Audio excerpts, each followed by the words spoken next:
Okay, so there are only 8 students.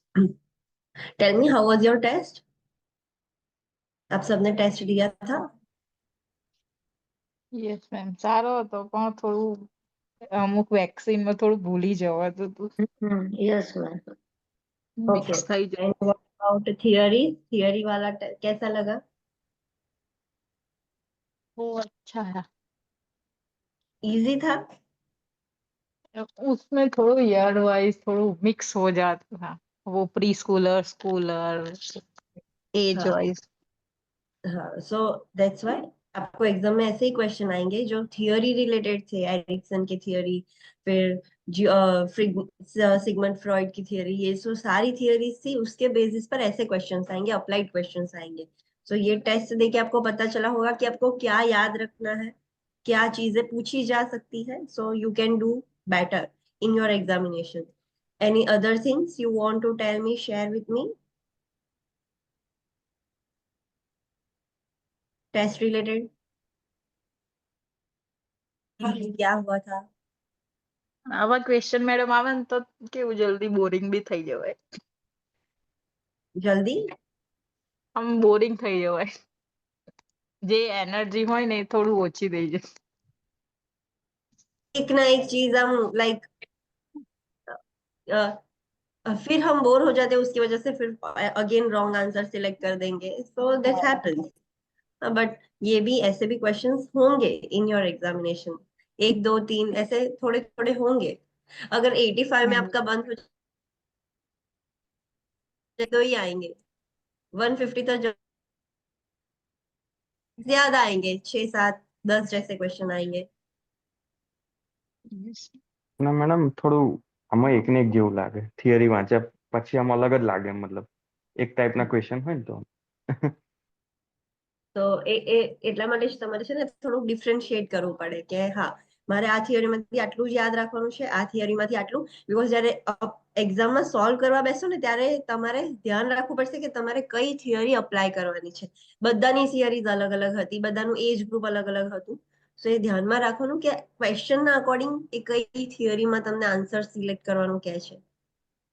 Ma'am અમે યાદ પછી એ રાખવા જ માટે કેમનું બનાવવું એ ચેપ્ટરને યાદ રાખવા માટે આમ શોર્ટ પીરિયડ હા, સો એ તમારે નોટ્સ બનાવવી પડશે. ફોર એક્ઝામ્પલ જેમ એરિક્સનનું છે તો એમાં ખાલી 2 કોલમ યાદ રાખવાના. પછી બીજા જે આપણે એજ ગ્રુપ્સ જોયા તેમાં તમારા વર્ડ્સમાં ખાલી લખી દો કે હા, આમાં મારે ખાલી આટલી વસ્તુ યાદ રાખવાની છે. લાઈક ઓરલ સ્ટેજ શું હતું, ફેલિક સ્ટેજ શું હતું, એ બધા સ્ટેજીસના ખાલી તમારે પોઈન્ટ આઉટ કરી દેવાનું, તમારે અન્ડરસ્ટેન્ડ કરવાનું છે. એક્ઝામમાં તમને ક્યારે પણ એવું નથી પૂછવાના કે આ થિયરીમાં લાઈક શું હોય શું ના હોય. તમને અપ્લાઈડ ક્વેશ્ચન જ પૂછશે કે આ એજ ગ્રુપનું ચાઇલ્ડ છે તો તમે કેવી રીતે એક્શન્સ લેશો, શું કરશો. તો તમને એટલો કોન્સેપ્ટ ક્લિયર હોય કે આ એજ ગ્રુપમાં આટલી આટલી વસ્તુ ચાઇલ્ડ કરે છે તો મારે એ જ વસ્તુ ઇમ્પ્રુવ કરવાની છે. તો એ તમારે નોટ્સ બનાવીને જ કરવું પડશે, એના સિવાય બીજો કોઈ ઓપ્શન નથી. મોરાલિટી વાળા જે બધા જ લેવલ્સ હતા, 3 લેવલ્સ, એમાં કેવી રીતની મોરાલિટી એમની ડેવલપ થાય એના અકોર્ડિંગ પોઈન્ટ્સ. એટલે તમારે સિમ્પલ નોટ્સમાં તમારી પોઈન્ટ્સ જ બનાવવા પડશે તો તમને એ ઇઝીલી યાદ રહેશે. જ્યાં સુધી તમે નોટ્સ નહીં બનાવો ત્યાં સુધી એ યાદ નહીં રહે. ખાલી રીડિંગ થી યાદ ના રહે, લખશો તો જ તમને યાદ રહેશે. એન્ડ આઈ અન્ડરસ્ટેન્ડ કે થોડું ડિફિકલ્ટ પોર્શન છે, પણ still you have to remember this. You can not skip that. અને મેમ બીજી એક અને વસ્તુ એમાં મેં પૂછવી જે હતી એ વધારે ઇમ્પોર્ટન્ટ છે. સિગમન્ડ ફ્રોઇડના જે છે ડેવલપમેન્ટ સ્ટેજીસ થિયરી, એ અને એરિક્સન ની જે થિયરી છે બહુ જ વધારે ઇમ્પોર્ટન્ટ છે. એમાંથી ક્વેશ્ચન્સ વધારે આવે છે.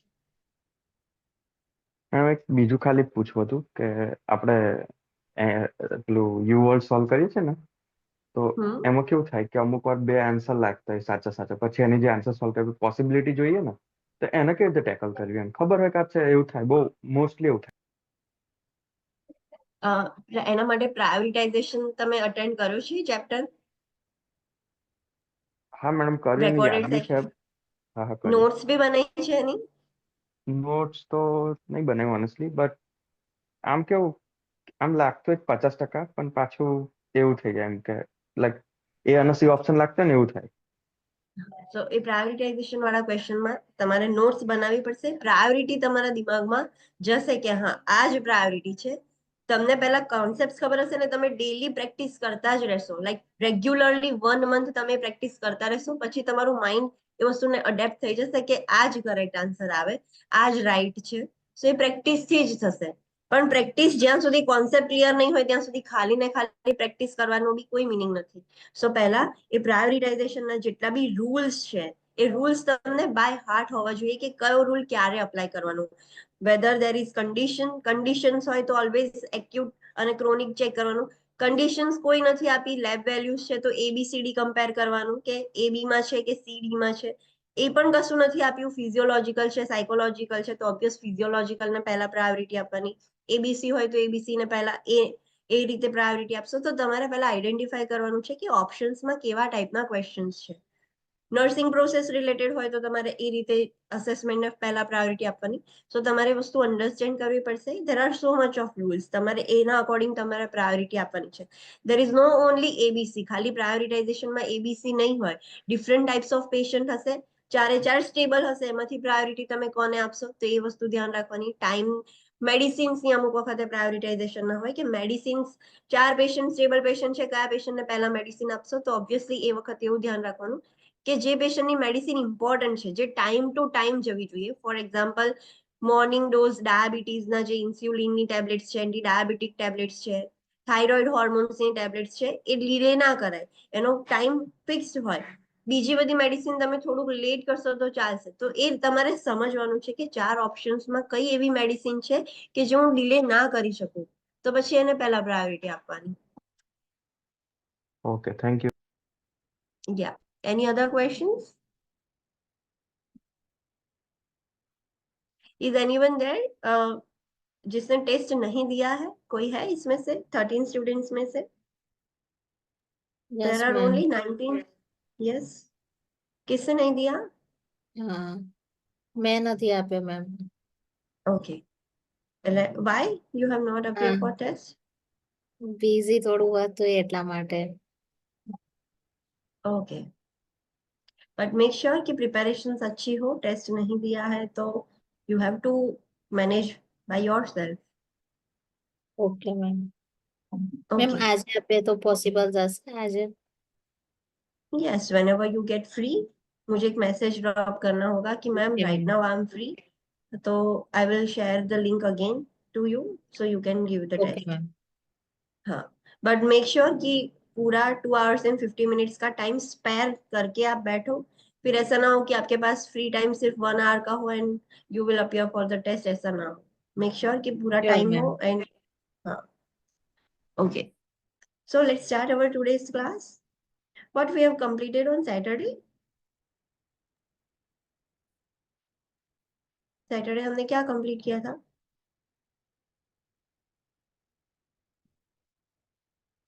चलो, सैटरडे क्या कंप्लीट किया था? tuberculin skin test, then hepatitis B surface antigen, GCT, Yes.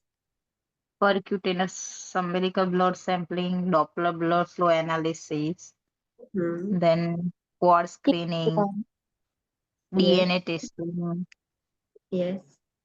chorionic villi sampling, amniocentesis, kick Hmm. count, fun test, nitrazine Yes. test.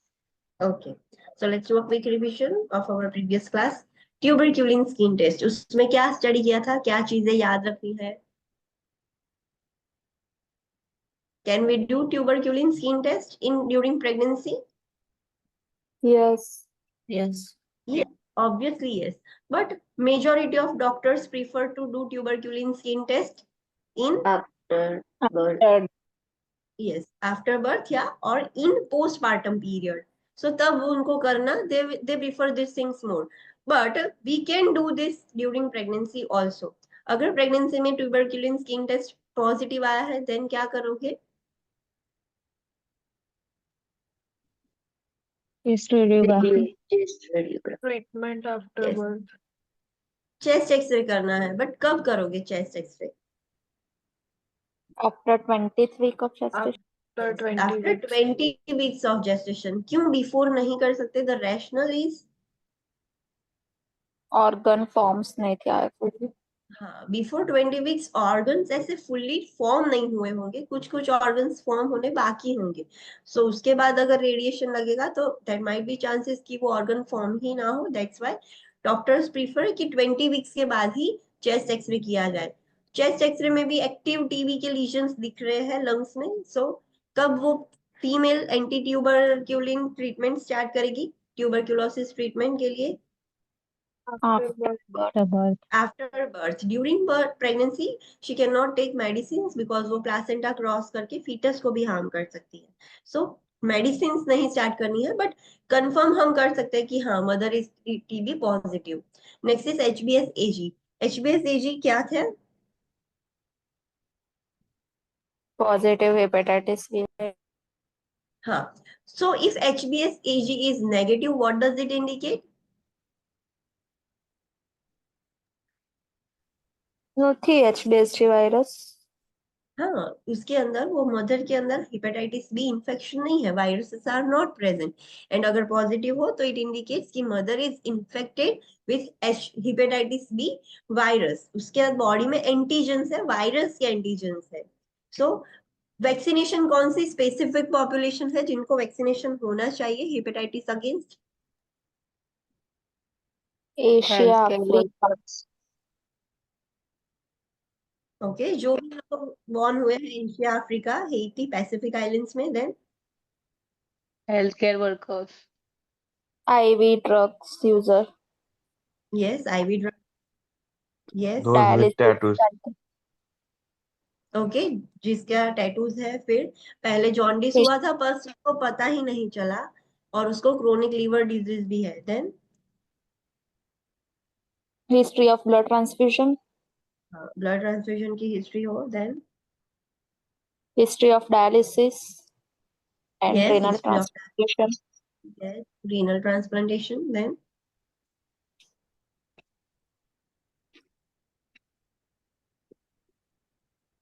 Next, घर में कोई हेपेटाइटिस पॉजिटिव है या फिर हीमोडायलिसिस चल रहा है उसका, तो उसके मेंबर्स को भी दोगे। It is contraindicated in pregnancy. It is not contraindicated. Not contraindicated. Yes, we can give hepatitis B vaccine during pregnancy. अगर मदर का हेपेटाइटिस HbS-Ag पॉजिटिव आया है तो आप वैक्सीन दे सकते हो, ऐसा नहीं है कि नहीं दे सकते। उसको पहले स्टार्टिंग में इम्यूनोग्लोबुलिन दोगे, उसकी ट्रीटमेंट हो जाएगी, बट ऐसा नहीं है कि मदर को आप प्रेगनेंसी में ये वैक्सीन नहीं दे सकते। We can give this. Next, GCT। GCT हम बाद में स्टडी करेंगे, बट नॉर्मली कोई भी मदर अगर एंटीनेटल विजिट्स कर रही है तो उसका ब्लड ग्लूकोज कैसे चेक करना है, कौन सा चेक कर सकते हो आप ग्लूकोज के लिए टेस्ट? फर्स्ट तो FBS, fasting blood sugar. Then next, HbA1c. Yes, HbA1c। And तीसरा क्या कर सकते हो आप? Random blood glucose sampling. Okay, कब आप आइडेंटिफाई करोगे कि मदर डायबिटिक है, मदर को GDM है, ऐसा कब बोलोगे? ये 3 टेस्ट कर रहे हो तो उसके बेसिस पर ऐसा कैसे डायग्नोस करोगे कि मदर को GDM है?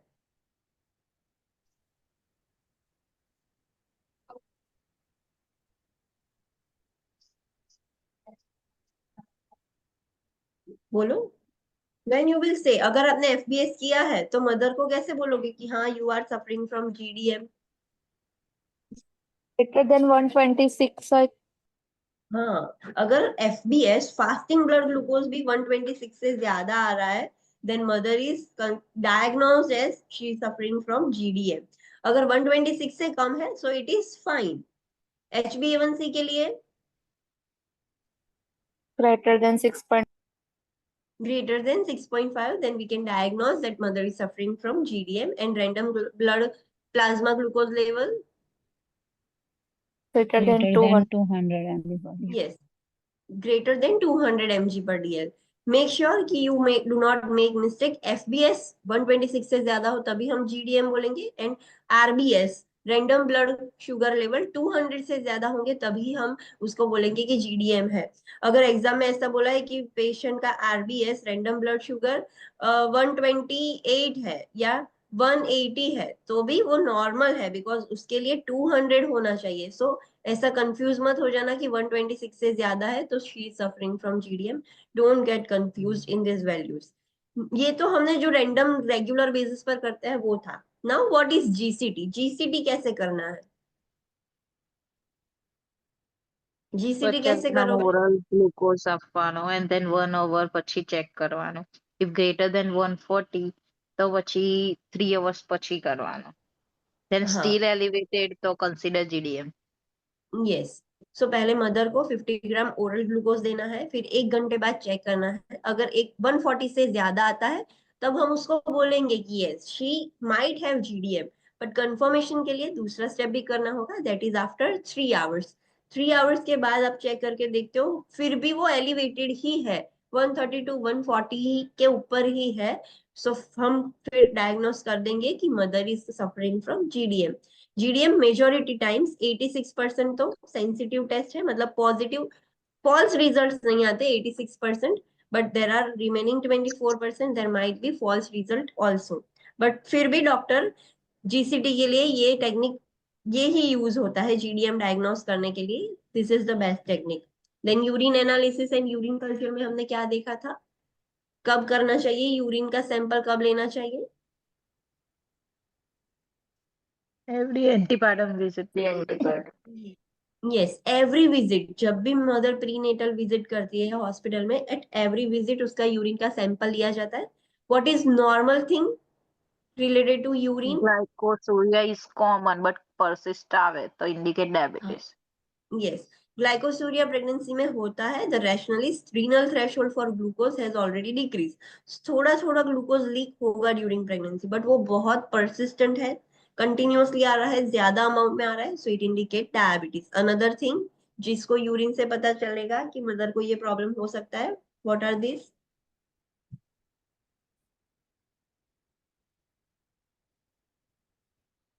अगर यूरिन में प्रोटीन आएगा, प्रोटीन यूरिया होगा, तो what is that indicating to you? Infection. Infection or Preeclampsia. preeclampsia. या इन्फेक्शन भी हो सकता है या फिर प्री एक्लेम्शिया भी हो सकता है. अगर डब्ल्यूबीसीज होंगे यूरिन में तो Infection. Infection. इन्फेक्शन. और कीटोन्स होंगे यूरिन में, कीटोन यूरिया होगा तो Vomiting and insufficient food intake. हाँ, मदर फूड नहीं ले रही है प्रॉपर, स्टारवेशन, फास्टिंग, ये सब की वजह से, या फिर वॉमिटिंग हो रहा है तो भी फूड निकल जा रहा है. सो बॉडी एनर्जी के लिए फैट ब्रेक डाउन कर रही है और उसका वेस्ट प्रोडक्ट कीटोन्स है, वो एक्सेस कीटोन्स यूरिन में से निकल जाएंगे. सो पेशेंट को कीटोन यूरिया होगा. Okay, next USG. यूएसजी से हमें क्या पता चलेगा? Gestational age. हाँ, Then Amniotic fluid volume. estimated delivery date. Yes. Gestational age पता चल सकती है. एमनियोटिक फ्लूइड कितना है, that is amniotic fluid index. Mother के अंदर स्ट्रक्चर्स कैसे हैं, लाइक प्लासेंटा कहाँ पर अटैच्ड है, अम्बिलिकल कॉर्ड कितनी है, बेबी की आउटलाइन क्या है, सब कुछ यूएसजी से आप देख सकते हो. 2 तरह की यूएसजी होती है, which are they? Abdominal, transvaginal. transvaginal. Yes, abdominal and transvaginal. Transvaginal कब आप यूज कर सकते हो, क्या डायग्नोस करने के लिए? Incompetent of cervix. Yes, incompetent cervix. What is that? Premature Premature dilatation of cervix. Premature dilatation है, मतलब अर्ली, उसको डायलेट होना है 9 मंथ्स के बाद, बट वो जल्दी डायलेट हो जाएगा तो फीटस निकल जाएगा.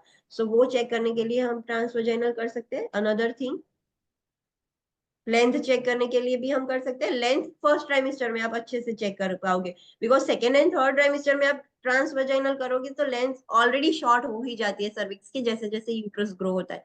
सो सर्विक्स की लेंथ क्या है वो फर्स्ट ट्राइमेस्टर में ही पता चलेगी.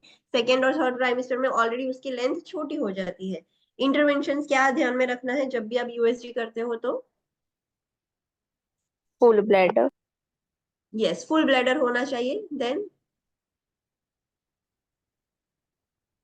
Transvaginal probe करे तो lubricated करवाना probe. Yes, it should be lubricated और उस पर कॉन्डम अप्लाई करना पड़ता है. Like without that we can not insert that probe into a female. हर फीमेल में वो प्रोब होता है, सो एवरी फीमेल के लिए there will be different condom, so वो भी ध्यान रखना होता है। एग्जाम में ऐसे क्वेश्चन आ सकते हैं, सो remember this thing. And client को थोड़ा फियर होगा, एंजाइटी होगी कि ये करने से मुझे या मेरे बेबी को हार्म तो नहीं होगा। So what is your duty? Inform करवानो क्लाइंट ने कि it is not harm. Yes, आपको इन्फॉर्म करना होगा कि इससे कुछ भी प्रॉब्लम नहीं होगा, not to you and not even to your baby, दोनों में से किसी को भी प्रॉब्लम नहीं होगा। Then next is biophysical profile, what is that? उससे क्या पता चलता है? बायोफिजिकल टेस्ट से क्या पता चलता है? fetal फीटस movement and कैसा so है? on. हाँ, यस, फीटस की मूवमेंट कैसी है, फीटल की ब्रीथिंग मूवमेंट कैसी है, फीटल टोन कैसा है, एमनियोटिक फ्लूइड कितना है, फीटल की हार्ट रेट पैटर्न क्या है, लाइक जब भी स्ट्रेस होता है या स्ट्रेस नहीं होता है तो उसकी हार्ट रेट बढ़ती है, कम होती है, कैसी है, वो सब आपको पता चलता है बायोफिजिकल प्रोफाइल से। उसमें दो चीज यूज की जाती है, कौन सी दो चीज यूज करके आप ये देखते हो? USG फर्स्ट, हाँ, USG, and another thing is?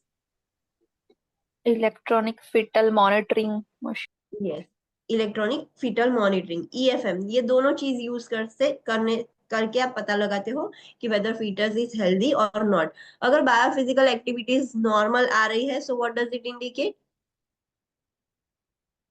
Foetus is completely healthy, उसके नर्वस सिस्टम भी अच्छी है, एंड फीटस को हाइपोक्सेमिया नहीं है, वो हेल्दी है completely. Next is Doppler blood flow analysis, उससे आप क्या चेक करोगे? Blood flow in blood flow fetus and in placenta. Placenta and in the fetus, कैसे चेक करोगे? डॉपलर है उसका मतलब Sonography. यूएसजी। यूएसजी की मदद, हाँ, यूएसजी से करोगे। Next is percutaneous umbilical blood sampling, what is that? Umbilical cord માંથી આપણે બ્લડ સેમ્પલ વિથડ્રો કરીએ છીએ। हाँ, we are taking the blood sample from the umbilical cord directly. So कहाँ से इंसर्ट करेंगे नीडल? એબ્ડોમન સ્કિન પર। एब्डोमेन से, not from the vagina, abdomen से नीडल इंसर्ट करनी है। मिक्स, एक चीज ज्यादा याद रखनी है, व्हाट इज दैट? आपने कर लिया सैंपलिंग, ये डायग्नोस्टिक टेस्ट कर लिया, फिर ફીટલ હાર્ટ રેટ મોનિટર કરવાના। For 30 minutes For 1 1 hour. और 1 आवर कंटिन्यूअसली एफएचआर आपको मॉनिटर करते रहना है। उसके लिए आप ईएफएम लगा सकते हो मदर को, और टोकोडो डायनोमीटर लगा सकते हो। We will study all this thing, पर वो आपको लगाना पड़ेगा, 1 आवर तक आपको कंटिन्यूअसली मॉनिटर करना पड़ेगा। एंड दूसरा आप क्या करोगे after 1 hour? Haematoma haemorrhage bleeding માટે ઓબ્ઝર્વ કરો। हाँ, we will do the USG. अंदर होगा ब्लीडिंग, हिमेटोमा तो बाहर नहीं आएगा, सो अंदर तो नहीं हो रहा, वो चेक करने के लिए आपको यूएसजी करनी पड़ेगी। Now let me ask you one thing, आपको कैसे पता चलेगा कि एफएचआर बढ़ गए हैं या कम हो गए हैं या सेम है? For pre that what you have? Base हाँ, वाइटल्स। बेसलाइन वाइटल्स लेने होंगे मदर के एंड फीटस के, फिर आप मॉनिटरिंग कर सकते हो। इन्फॉर्म कंसेंट लोगे आप? Yes. Yes, it is invasive procedure, so inform consent भी लेनी पड़ेगी। नेक्स्ट हमने देखा quad screening, what is that? What is that? एक डायग्नोस्टिक टेस्ट है जिसमें हम 4 कंपोनेंट्स यूज करते हैं, चेक करते हैं, और उससे क्या पता चलता है? Chromosome Chromosomal Your defect. chromosome. हाँ, क्रोमोसोमल डिफेक्ट है, like down syndrome, neural tube defect, वो सब पता चलता है। पर हमने अभी सिर्फ अल्फा फीटोप्रोटीन के बारे में पढ़ा। सो अल्फा फीटोप्रोटीन आप कब टेस्ट कर सकते हो, चेक कर कब कर सकते हो? Between 16 Um, 6 weeks, between 8 16 to weeks. 8। Yes, अभी ये डिक्रीज हो जाएगा तो भी प्रॉब्लम, इंक्रीज हो जाएगा तो भी प्रॉब्लम, वो नॉर्मल रेंज में होना चाहिए। नॉर्मल रेंज आपको क्वेश्चन में दी जाएगी कि this is the normal range, फिर इंक्रीज या डिक्रीज दी जाएगी, तो आपको पता चल जाएगा कि वेदर इट इज इंक्रीज और decrease. There is no need to remember the normal range of this. अभी फॉर एग्जाम्पल 18 मंथ से पहले किया है, 16 टू 18 वीक्स में हो जाता है, तो 18 वीक से आपने पहले किया है बट एब नॉर्मल आया है, या फिर इंक्रीज आया है या फिर डिक्रीज आया है। सो नेक्स्ट क्या करोगे आप? एब नॉर्मल है तो सेकेंड टाइम सैंपल कौन करें? फिर से सैंपल लोगे आप, फिर से again you will take the sample to confirm. एक ही बार में यू कैन नॉट कंफर्म, तो आप फिर से भी एक बार सैंपल लोगे, फिर भी वो एबनॉर्मल आया है तो आप क्या करोगे? अब that is confirmed કે છે कंफर्म कि हाँ प्रॉब्लम है, पर क्या प्रॉब्लम हो वो कैसे आइडेंटिफाई करोगे?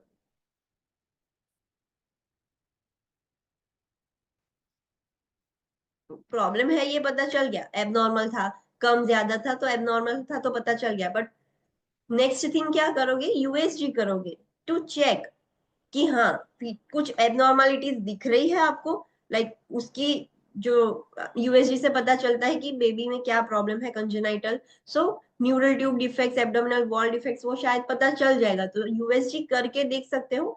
फिर समटाइम्स ऐसा होता है कि एलिवेटेड है अल्फा फिटोप्रोटीन लेवल, पर अगर ट्वीन प्रेगनेंसी होगी तो एक फीमेल में पास एक बेबी है और एक फीमेल के पास ट्वीन प्रेगनेंसी हुई है, तो किसमें अल्फा फिटोप्रोटीन ज्यादा होगा? ट्वीन वाली। तो आपको चेक करनी पड़ेगी कि ज्यादा है तो क्यों ज्यादा है, whether there are twin, triplets और क्वाड्रुपलेट्स। सो वो चेक करने के लिए एक तो आपको यूएसजी करनी पड़ेगी, जब आप कंफर्म कर लेते हो कि यस दिस इज एबनॉर्मल, उसके बाद यूएसजी करनी पड़ेगी। पर यूएसजी में आपको कुछ एबनॉर्मलिटीज दिख ही नहीं रही है बेबी में, सो इट इंडिकेट्स कि हाँ उसके क्रोमोसोम, उसके जीन्स में डिफेक्ट है। तो उसके लिए आप क्या करोगे वो आइडेंटिफाई करने के लिए? एमनियोसेंटेसिस। एमनियोसेंटेसिस करोगे, यस, एमनियोटिक फ्लूइड निकाल के आइडेंटिफाई कर लोगे कि क्या प्रॉब्लम है, कौन से क्रोमोसोम्स में डिफेक्ट है, क्या जीनेटिक प्रॉब्लम है। सो ये आपको करना पड़ेगा। एक बार क्वाड स्क्रीनिंग अल्फा फिटोप्रोटीन एबनॉर्मल आता है, उसके बाद यूएसजी भी करनी पड़ती है टू डायग्नोज या टू कंफर्म कि क्या प्रॉब्लम है। एंड अगर उसमें पता नहीं चलता तो एमनियोसेंटेसिस भी करना पड़ता है। देन हमने डीऑक्सी डीएनए जीनेटिक स्क्रीनिंग देखा था, उसमें क्या होता है, बेबी का हम डीएनए स्क्रीनिंग करते हैं। जो भी बेबी को रिस्क है डाउन सिंड्रोम का, एडवर्ड सिंड्रोम का या पेटोव सिंड्रोम का, तो उसका डीएनए हम लेकर चेक करेंगे, पता चलेगा कि उसको कितना रिस्क है। सो ये स्क्रीनिंग होता है। उसमें क्या करना होता है, कब कर सकते हो आप ये?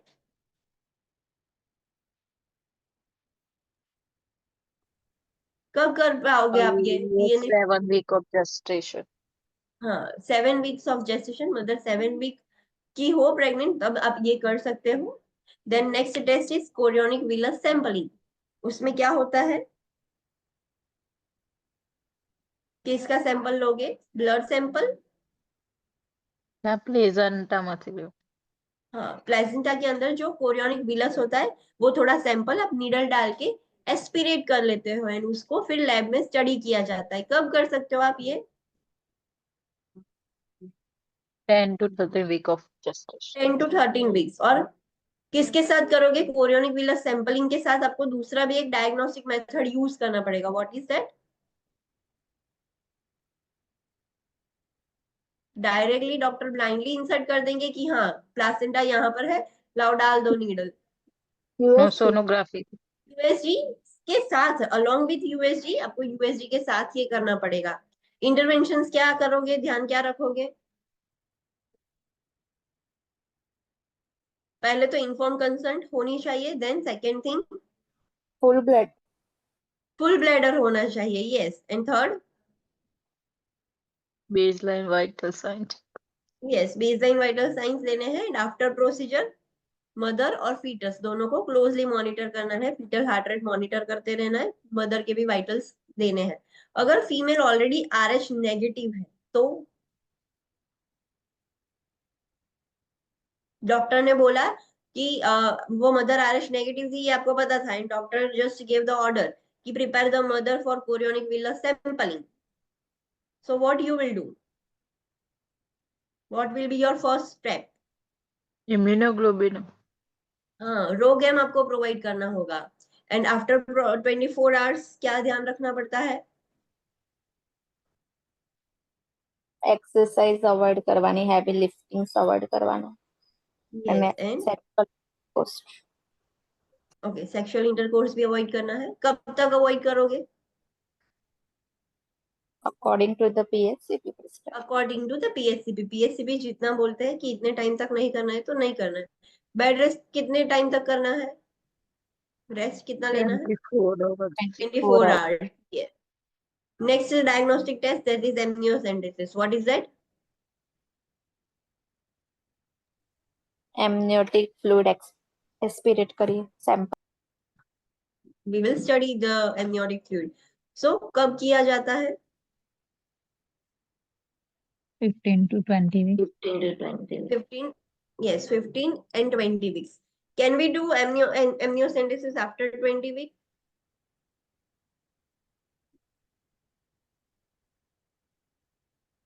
Yes or no? 20 वीक के बाद कर सकते हो आप?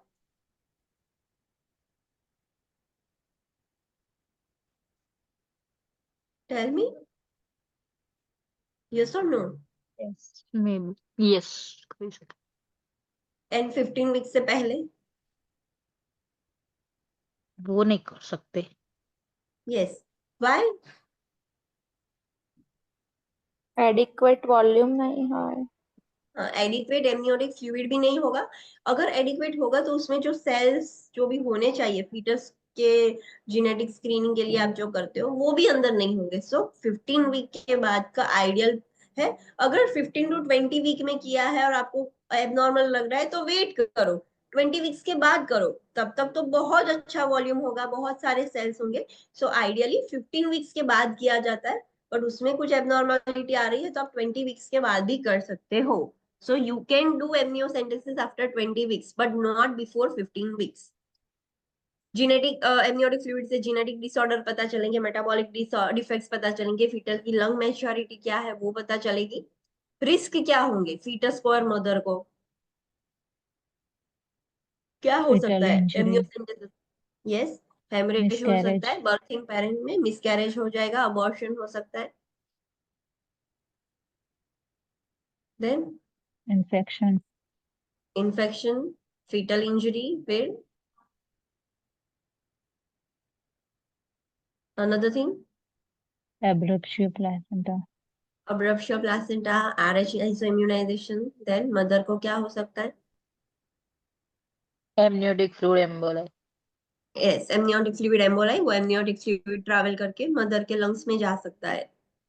Then premature rupture of membrane, premature rupture of membrane, membrane अचानक ही खुल जाएगी एमनियोटिक मेम्ब्रेन और वो सब, तो वाटर ब्रेक हो जाएगा, डिलीवरी हो सकती है। इंटरवेंशन क्या करना है? पहले तो कॉन्सेंट तो लोगे, इन्वेजिव है। Then another important thing, after 20 weeks करोगे तो क्या चीज बोलोगे मदर को?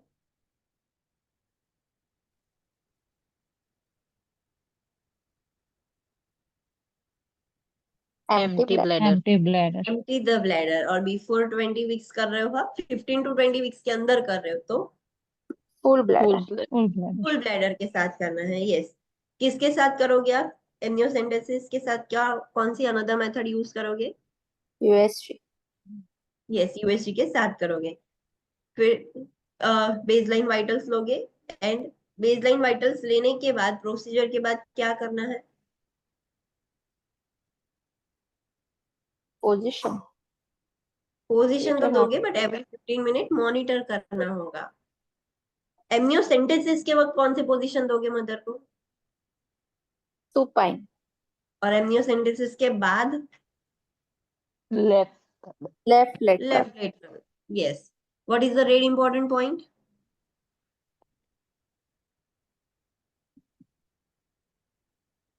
What is the red important point? After amniocentesis जो पेशेंट ने एक्सपीरियंस करे ચીલ્સ, ટેમ્પરેચર ઇન્ક્રીઝ થાય, બ્લીડિંગ, ક્લોટ અથવા તો ફ્લૂ લીકેજ થાય તો પીએસસીપી ઇન્ફોર્મ કરો.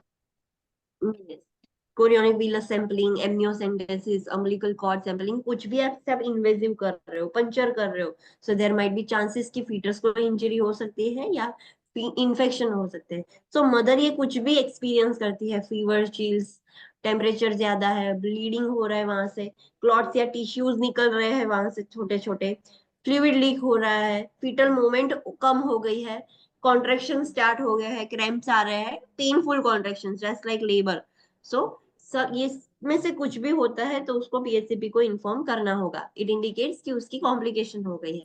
नेक्स्ट हमने देखा किक काउंट्स और फीटल मूवमेंट। तो उसमें क्या होगा, क्या करना होता है? ફીટલની fetal મુવમેન્ટ કામ કરવાની એના વેલબીંગ માટે यस, कौन करेगा, नर्स या पीएचसीपी? ના mother mother. So can the mother do this test at home? Yes yes हाँ, मदर कर सकती है। सिर्फ डॉक्टर उसको क्या एडवाइस करेंगे कि जब भी करते हो 2 आवर्स तक मॉनिटर करो, और 2 आवर्स में एटलीस्ट कितनी होनी चाहिए? 10 10 अगर वो 15 है तो ફીટલ normal મુવમેન્ટ अच्छी है वेलबींग अच्छी है, गुड है, फीटल एक्टिव है। सो एटलीस्ट 2 आवर्स तक करना है। बट अगर पीएससीपी बोलता है कि ये टाइम पर नहीं करना है, ये टाइम पर शायद देयर माइट बी चांसेस कि बेबी सो रहा होगा तो आपको फील नहीं होगा, मदर कंसर्न हो जाएगी। सो जो डॉक्टर बोल रहे हैं वो टाइम पर करना होता है, बट आइडियली वो 2 घंटे के लिए करना पड़ता है। 2 घंटे के लिए मदर को ऐसे कामली फील करना पड़ेगा बेबी की मूवमेंट्स क्या है। वो घर पर भी कर सकती है, नेक्स्ट विजिट में बोल सकती है, doctor will ask the mother कि कितनी फीटल मूवमेंट आपको फील हो रही है। सो ये सब हो सकता है, घर पे भी करा जा सकता है। नेक्स्ट हमने देखा फर्न टेस्ट। फर्न टेस्ट क्यों करते हैं हम? identify the presence of amniotic fluid leakage yes, whether the amniotic fluid is leaking vagina और नॉट। सो उसके लिए करते हैं। अब आप क्या, अलोंग विद फर्न टेस्ट आप दूसरा टेस्ट भी कर, which was that? Fern test positive आ रहा है तो डायरेक्टली उस पर ही जजमेंट नहीं करते हम, उस दूसरा nitrogen test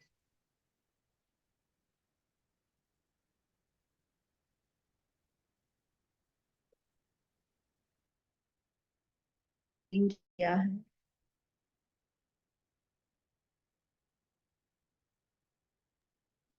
what is that? Fern test के साथ कौन सा टेस्ट करोगे आप? Nitrogen test nitrogen test, yes. और फर्न टेस्ट आप स्वैब से करोगे, स्ट्रिप से करोगे, किससे करोगे?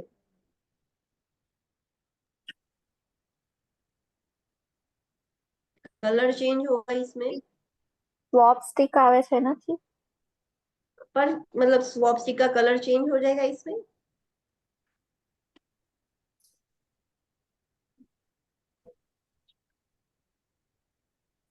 फर्न टेस्ट में स्वैब स्टिक હા का कलर चेंज तो अंडर माइक्रोस्कोप माइक्रोस्कोपिक टेस्ट है। यस, आप सैंपल लेते हो, जो भी स्वैब है उससे सैंपल लिया, और वो सैंपल को आप स्लाइड पर रख के माइक्रोस्कोप में देखते हो। कैसे आपको पता चलेगा कि फर्न टेस्ट पॉजिटिव है?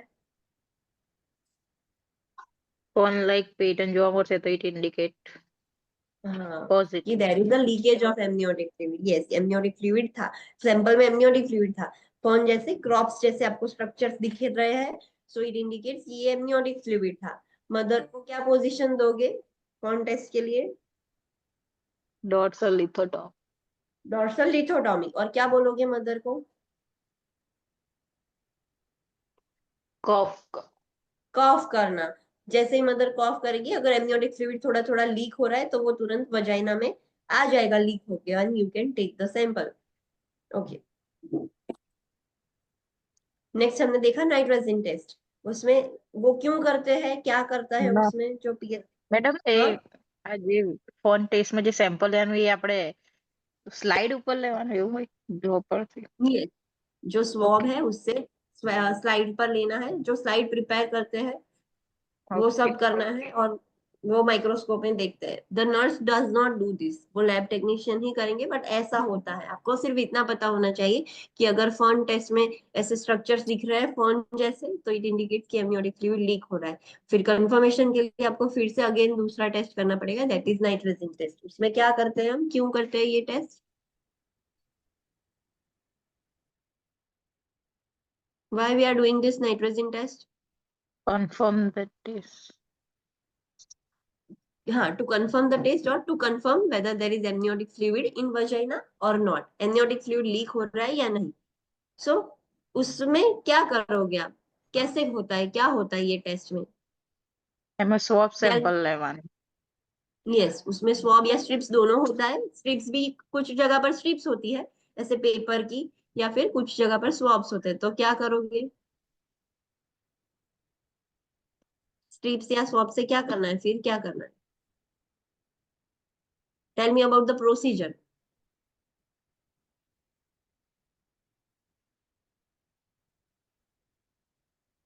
क्या करोगे आप?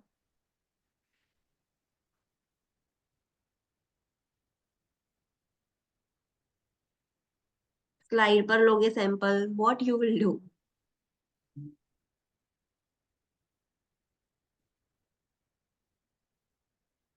Online students, I'm asking something.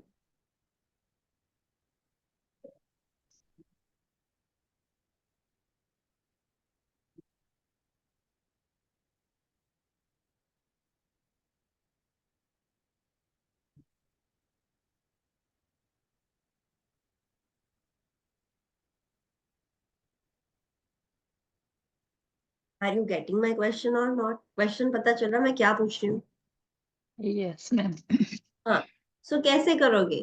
जैसे आपने आगे बोला कि we are taking the sample and we are putting that sample on slide and microscopic examination करेंगे। उसमें इसमें क्या करेंगे? नाइट्रोजन टेस्ट में क्या करनी है? What is the procedure? PH check करिए। हाँ, we are simply checking the pH. कैसे करोगे? वो स्वॉब कहाँ पर अप्लाई करोगे? वजाइना के में जो भी फ्लूइड है डायरेक्टली उसको टच करोगे, स्वॉब का कलर चेंज हो जाता है, तो इट इंडिकेट्स कि हाँ, कि ये क्या है, वजाइनल सिक्रीशंस है या एमनियोटिक फ्लूइड है। आपको कैसे पता चलेगा कि ये एमनियोटिक फ्लूइड है?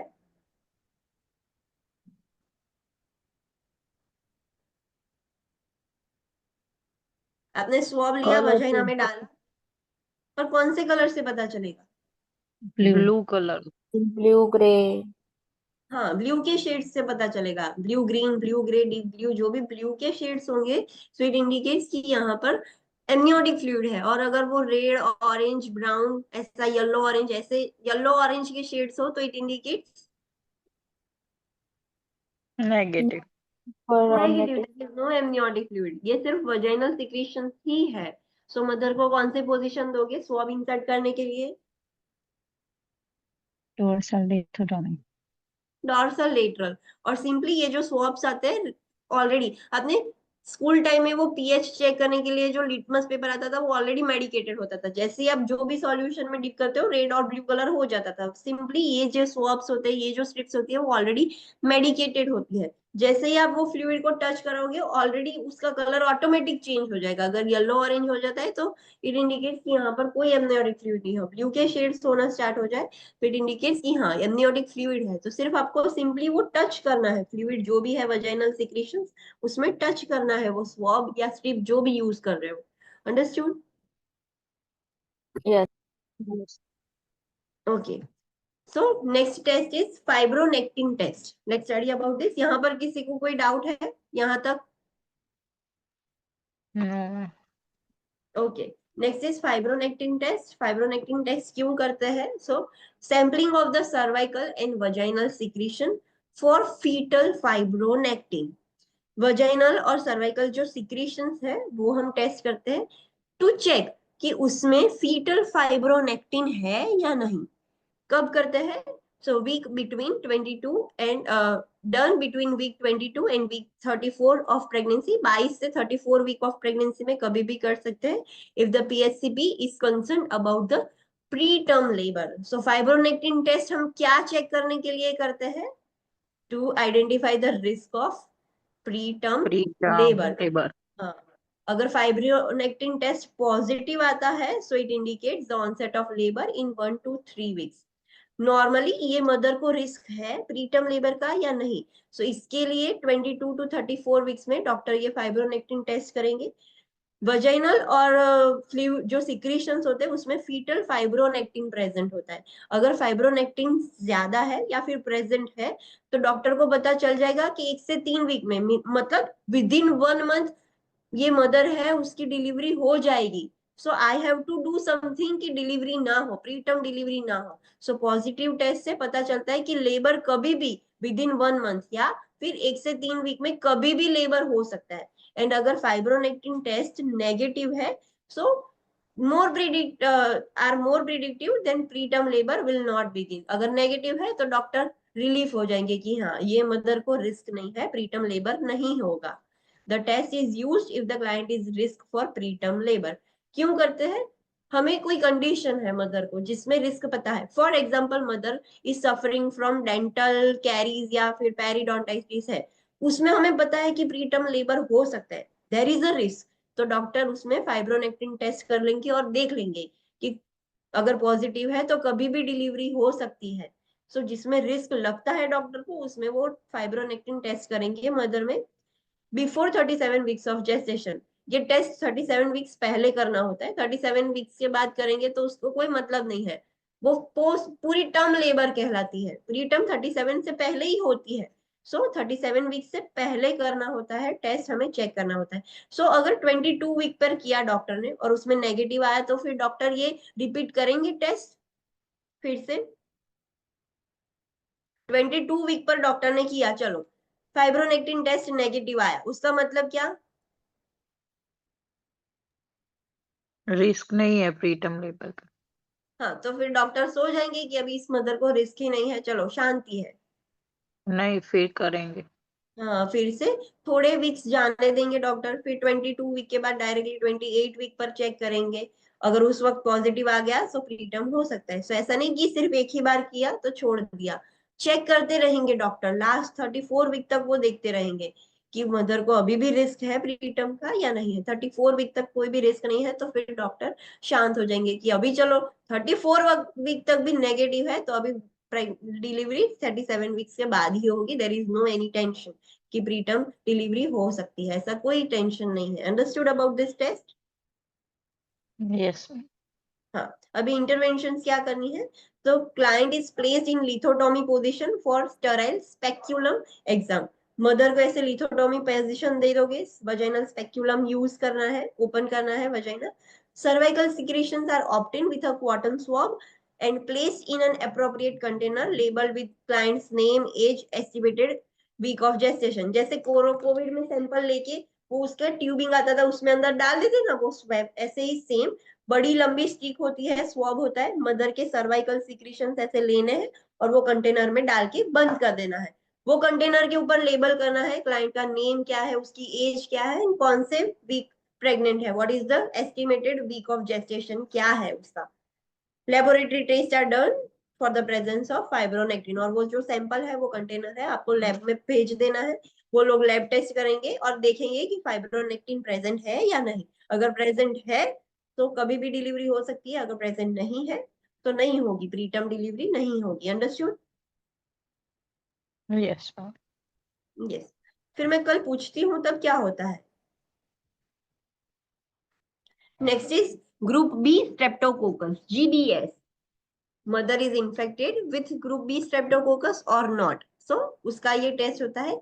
The leading cause of life threatening perinatal infection in United State. Yes, ये GBS की वजह से बहुत सारे पेरीनेटल इन्फेक्शन हो सकते हैं, मतलब ड्यूरिंग प्रेगनेंसी, ड्यूरिंग लेबर या आफ्टर डिलीवरी भी हो सकता है infection, and it is so common in United states. United states में GBS बहुत ज्यादा प्रिवेलेंट है।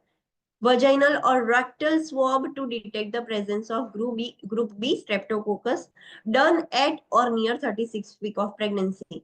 इसमें भी एक स्वॉब होता है, वो स्वॉब से ये टेस्ट हम क्यों करते हैं? To identify whether the mother is infected with group B streptococcus or not।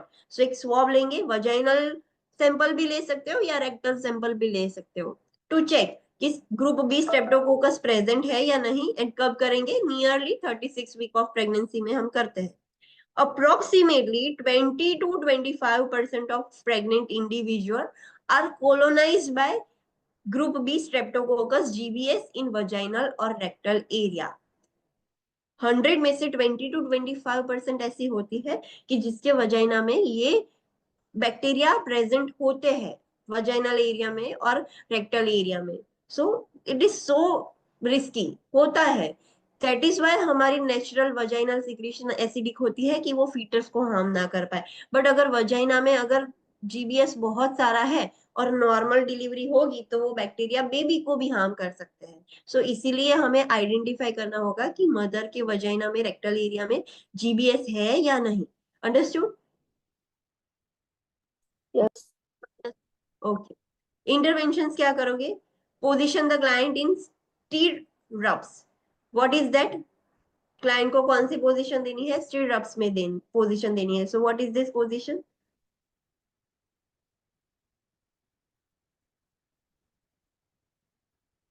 किसी ने भी स्टोन रिमूवल की सर्जरी देखी है?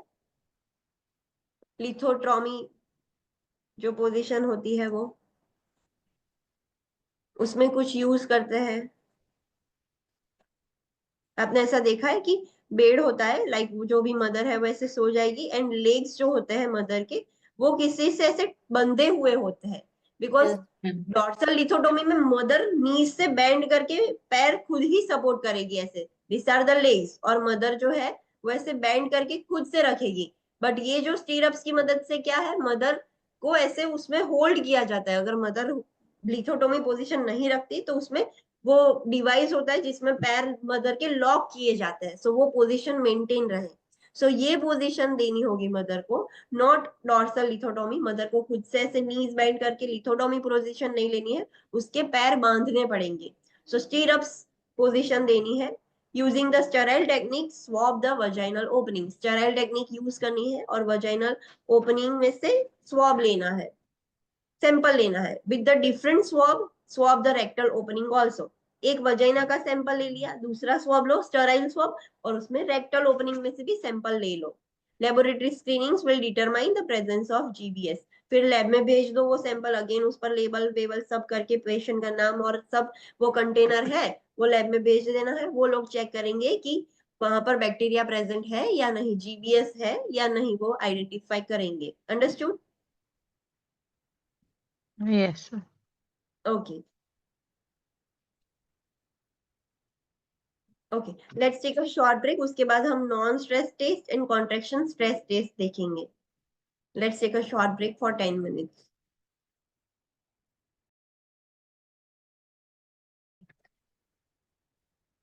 So this test is performed to assess the placental function and oxygenation. Non stress test हम क्यों करते हैं?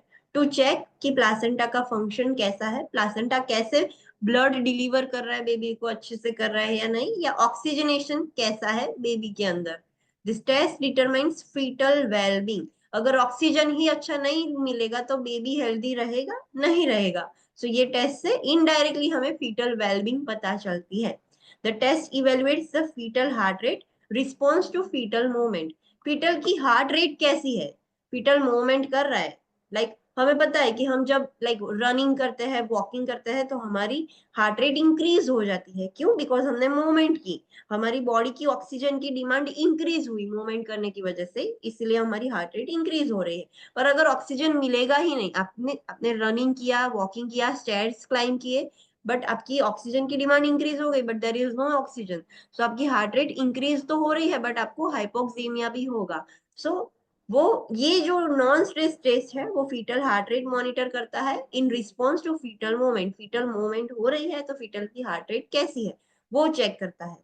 इंटरवेंशन क्या है, ये टेस्ट कैसे होता है? So the external ultrasound,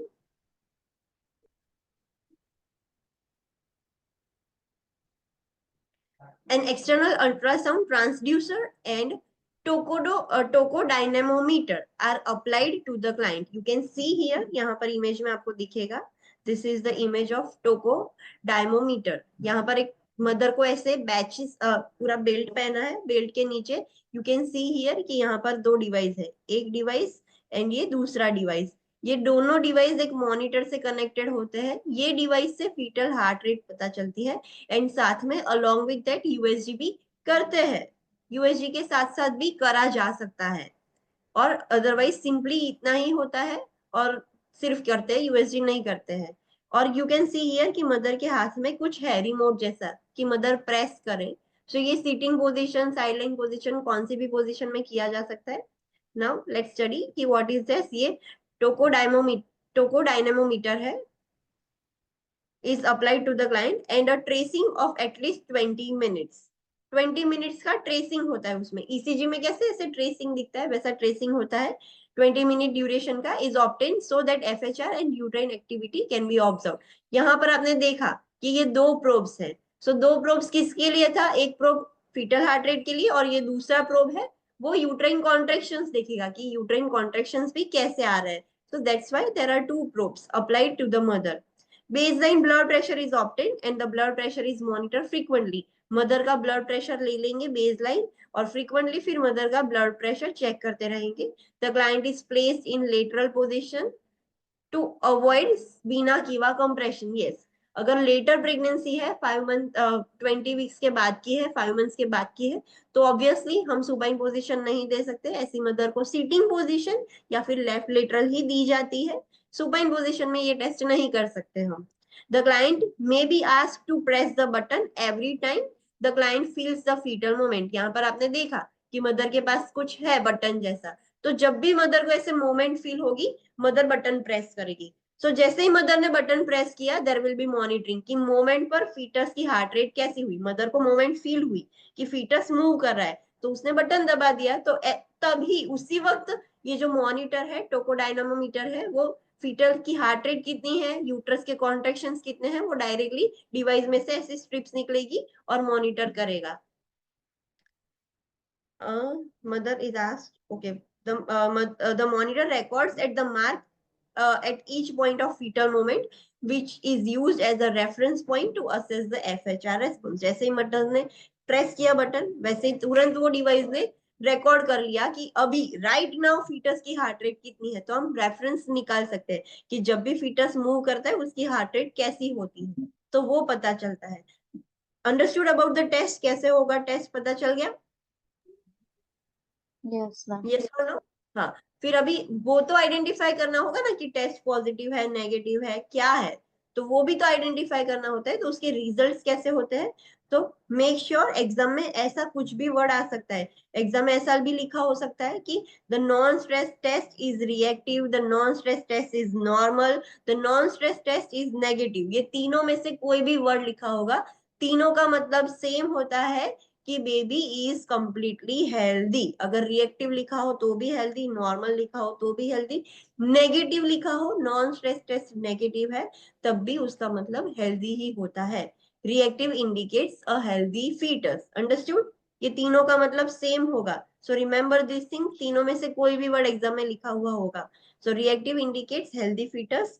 the result requires 2 or more FHR, acceleration of at least 15 beats per minute. What is this acceleration, deceleration, variations, वो सब हम फर्दर नेक्स्ट चैप्टर में पढ़ेंगे. बट सिंपल ये क्या बोल रहा है कि ये टेस्ट कब हम बोल सकते हैं कि फीटस पॉजिटिव है? सो एटलीस्ट 2 या 2 से ज्यादा FHR एक्सेलरेशन होना चाहिए, मतलब FHR इंक्रीज होनी चाहिए. कितनी इंक्रीज होनी चाहिए? 15 बीट्स पर मिनट इंक्रीज होनी चाहिए, lasting at least 15 seconds from the beginning of the acceleration to the end. Fetus की हार्ट रेट फॉर एग्जांपल अभी है 160 है. जैसे ही फीटस मूव कर रहा है हार्ट बीट इंक्रीज होती है. We know this is the normal thing. जैसे ही आप सीढ़ी चढ़ोगे, रनिंग करोगे, वॉकिंग करोगे, आपकी हार्ट रेट थोड़ी तो इंक्रीज होगी. सो दिस इज सेइंग कि उसकी हार्ट रेट 15 इंक्रीज हो रही है. So it is 175. 15 सेकेंड्स तक, एटलीस्ट 15 सेकेंड्स तक वो 175 रह रही है. फिर मोमेंट कम हो गई सो वापस से 160 हो गई. सो एटलीस्ट 15 सेकेंड तक उसकी 15 बीट्स पर मिनट एक्सेलरेशन होनी चाहिए. अगर ऐसा हो रहा है तो इट इंडिकेट्स कि foetus is completely healthy, normal है. In association with the foetal moments during 20 minute period. 20 minutes में जैसे ही बीच में एक बार मूवमेंट हुई उसकी हार्ट रेट 15 इंक्रीज हो गई. अंडरस्टूड? यस और नो? हाँ. अभी बुरा क्या होगा? सो उसके लिए वर्ड्स है non reactive, non stress test, abnormal लिखा होगा या फिर पॉजिटिव लिखा होगा. सो ये कुछ भी वर्ड हो तो इट इंडिकेट्स कि baby is not healthy. Healthy होने के लिए रिएक्टिव वर्ड होना चाहिए, नॉर्मल या नेगेटिव वर्ड होना चाहिए. पॉजिटिव हो, एबनॉर्मल लिखा हो या नॉन रिएक्टिव लिखा हो तो उसका मतलब कि बेबी हेल्दी नहीं है. There is no any acceleration. Acceleration means heart rate increase ही नहीं हो रही, there is no any acceleration, और acceleration of less than 15 beats per minute. पहले तो एक्सेलरेशन हो नहीं रही है, और अगर हो रही है तो 15 जितनी नहीं बढ़ रही, उससे कम बढ़ रही है, लाइक 10 है, 12 है, उतनी ही बढ़ रही है, 15 नहीं बढ़ रही है।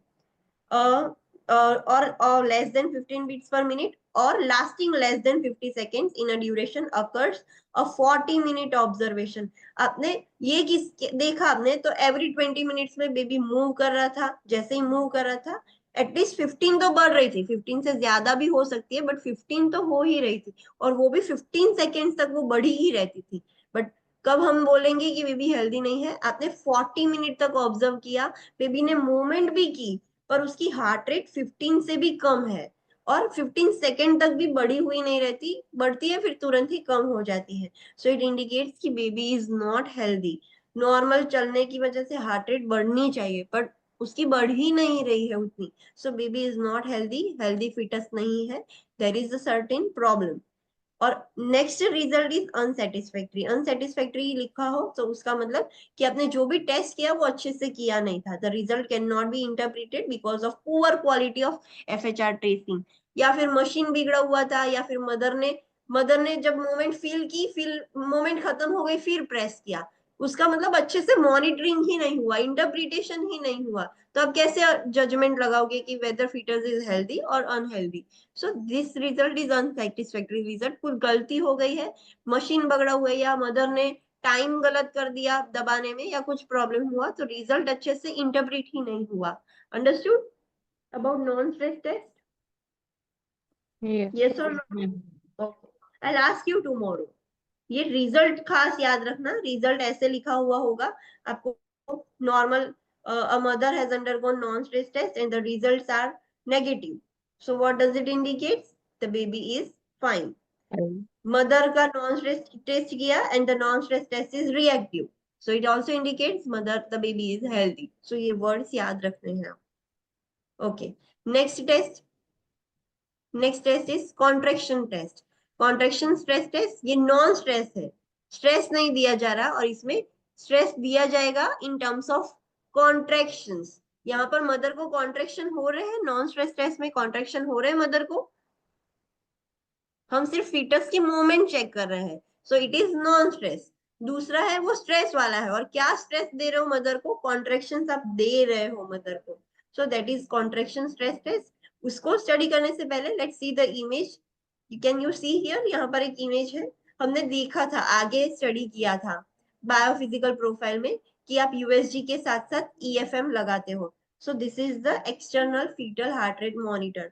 इसमें भी ऐसे दो पैड होते हैं। आपने लाइक ECG मॉनिटर कैसा होता है, जो कार्डियोग्राम उसमें दिखता है वैसा दिखेगा, और उसमें ECG जैसी स्ट्रिप्स भी निकलती है।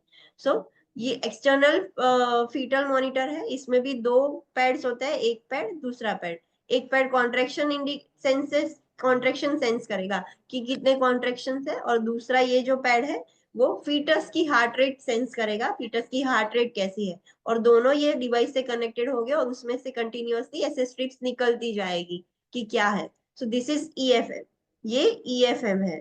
Next is IFM, internal fetal monitoring. ये एक्सटर्नल है, वैसा इंटरनल भी आता है। So let's see the internal image. ये इंटरनल है, यहाँ पर आपको दिखेगा कि सिर्फ एक ही इलेक्ट्रोड है, वो इलेक्ट्रोड वजाइना के अंदर से बेबी के हेड पर डाला है।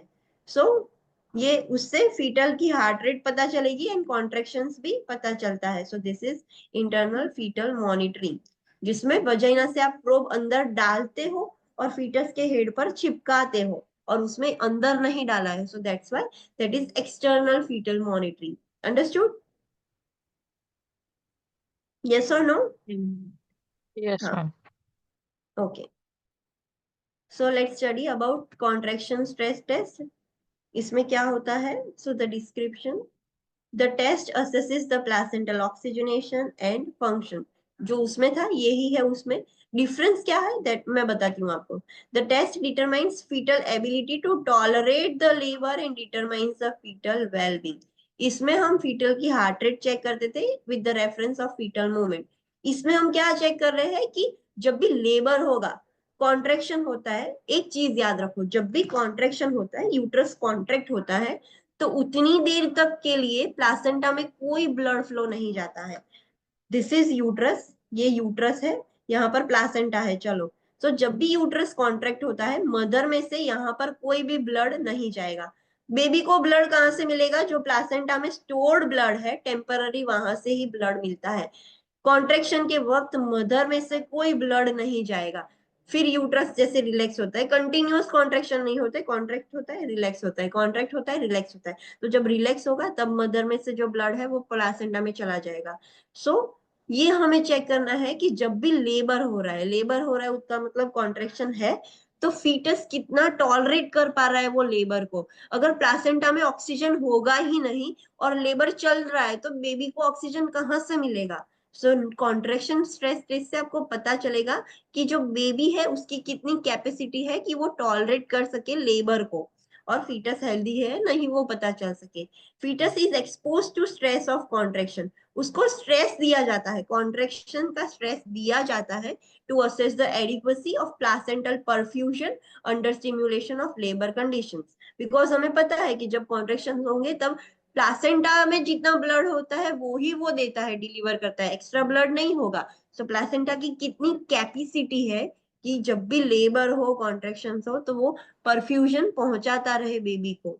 The test is performed if it is believed that the fetus needs to be delivered by and the fetal ability to tolerate labor is unclear due to failed non-stress test. आपने non-stress test किया, उसमें आपको पता चला कि baby healthy नहीं है, the test was non-reactive।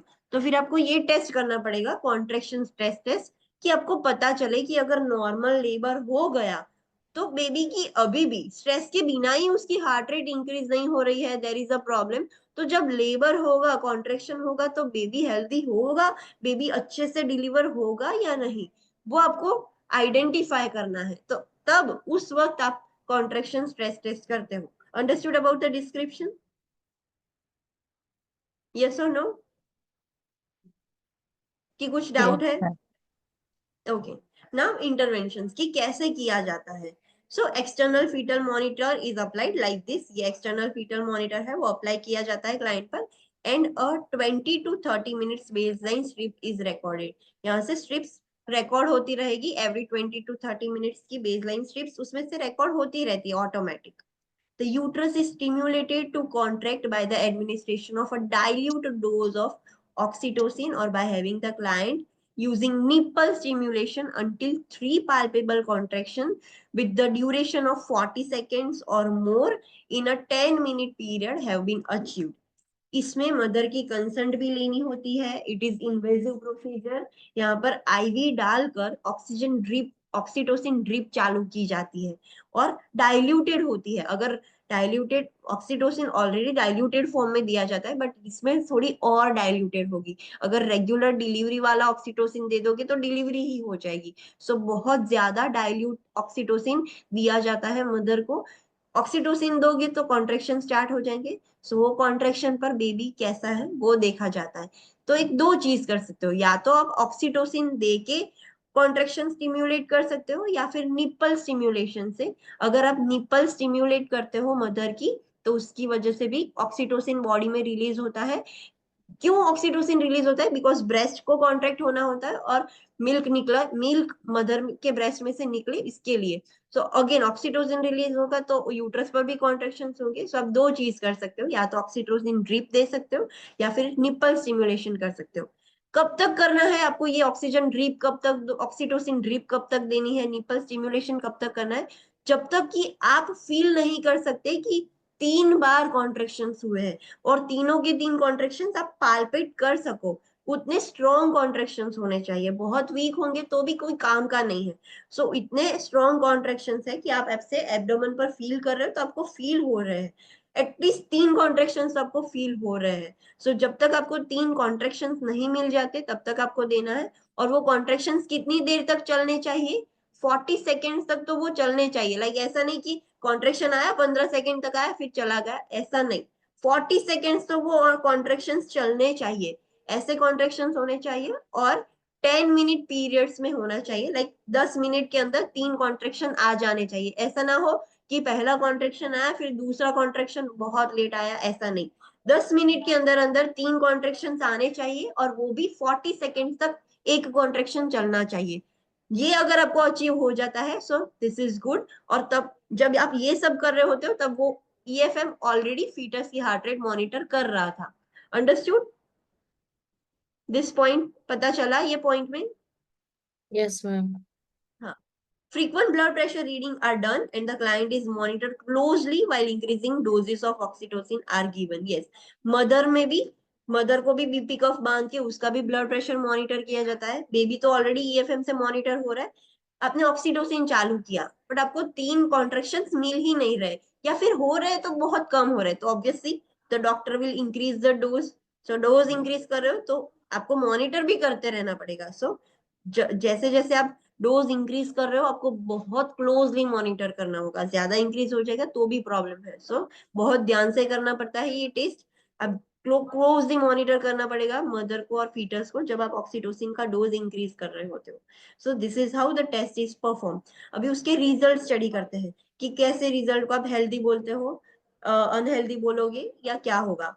सो अगर नेगेटिव कॉन्ट्रेक्शन स्ट्रेस लिखा है या नॉर्मल लिखा है तो it indicates a negative result is represented by late decelerations of the fetal heart rate. ये accelerations क्या है, decelerations क्या है, वो हम ऑलरेडी स्टडी करेंगे। But late decelerations means heart rate decrease हो गई है, अर्ली डिसेलरेशंस होता है, लेट डिसेलरेशंस होता है, ये सब होता है, वो हम स्टडी करेंगे। बट अभी ये याद रखो कि नेगेटिव रिजल्ट से क्या पता चलता है, by no late deceleration. No late deceleration मतलब बेबी की हार्ट रेट डिक्रीज हो रही है। डिसेलरेशन का मतलब है हार्ट रेट डिक्रीज होना, बट नो डिसेलरेशन मतलब बेबी की हार्ट रेट कम नहीं हो रही है। That is good. हमें कम करनी भी नहीं है। अगर हार्ट रेट कम हो जाएगी ब्रेडिकार्डिया हो जाएगा बेबी को, सो प्रॉब्लम हो जाएगा। सो नेगेटिव रिजल्ट का मतलब क्या कि there is no any late deceleration in the foetal heart rate. Foetus की हार्ट रेट कम नहीं हो रही है। पॉजिटिव कॉन्ट्रेक्शन टेस्ट और एबनॉर्मल टेस्ट हम किसको बोलेंगे? The positive result is represented by late deceleration. मतलब डिसेलरेशन मतलब उसकी हार्ट रेट कम हो गई बेबी की of the FHR with 50% of more of the contraction in the absence of hyperstimulation of the uterus. Yes, उसकी heart rate decrease हो गई जब कॉन्ट्रेक्शन लाइक जब एब्सेंट थे, यूट्रस उतना स्टिमुलेटेड था भी नहीं तब भी उसकी हार्ट रेट कम थी, या फिर सिर्फ 50% कॉन्ट्रेक्शन थे, पूरा कॉन्ट्रेक्शन भी नहीं हुआ, यूट्रस उतना अच्छा कॉन्ट्रैक्ट भी नहीं हुआ तब भी उसकी हार्ट रेट कम हो गई। सो दिस इंडिकेट्स कि this is something abnormal, baby is not healthy. अगर ओरिजिनल लेबर होगा तो उसमें तो कितने सारे कॉन्ट्रैक्शन होंगे, तो तब तक तो बेबी की हार्ट रेट कितनी ड्रॉप हो जाएगी। सो वो baby normal vaginal delivery afford ही नहीं कर सकता, उसकी कैपेसिटी नहीं है कि नॉर्मल वजाइनल डिलीवरी की जाए उसके साथ। सो द पॉजिटिव रिजल्ट या एबनॉर्मल लिखा हो तो it indicates baby is not healthy, उसकी हार्ट रेट कम हो रही है 50% कॉन्ट्रेक्शंस में भी, या फिर नहीं है कॉन्ट्रेक्शन तब भी उसकी हार्ट रेट कम हो रही है। Understood this things? Yes ma'am. पता चला? हाँ। इक्विवोकल का मतलब क्या है? An equivocal results contains deceleration but with less than 50% of contraction और uterine activity shows a hyperstimulated uterus. Equivocal का मतलब क्या कि उसकी हार्ट रेट थोड़ी कम हुई, बट क्यों कम हुई? लाइक जब with the less than 50% of contraction, 50% of contraction से कम था उसमें उसकी हो गई हार्ट रेट कम, और बहुत ज्यादा हाइपर स्टिमुलेटेड यूट्रस था तब उसकी कम थी। जब वो खत्म हो गया कॉन्ट्रेक्शन तब उसकी नॉर्मल थी। तो इक्विवोकल है, जब हो रहा है तब कम हो जा रही है, जब बंद हो जा रहा है तब ओके हो जा रहा है बेबी। सो इट इंडिकेट्स कि इक्विवोकल है। हम रिस्क ले सकते हैं ऐसे बेबी में कि जब जब कॉन्ट्रेक्शन होंगे उसकी हार्ट रेट कम हो जाएगी, कॉन्ट्रेक्शन चले जाएंगे तो उसकी हार्ट रेट नॉर्मल हो जाएगी।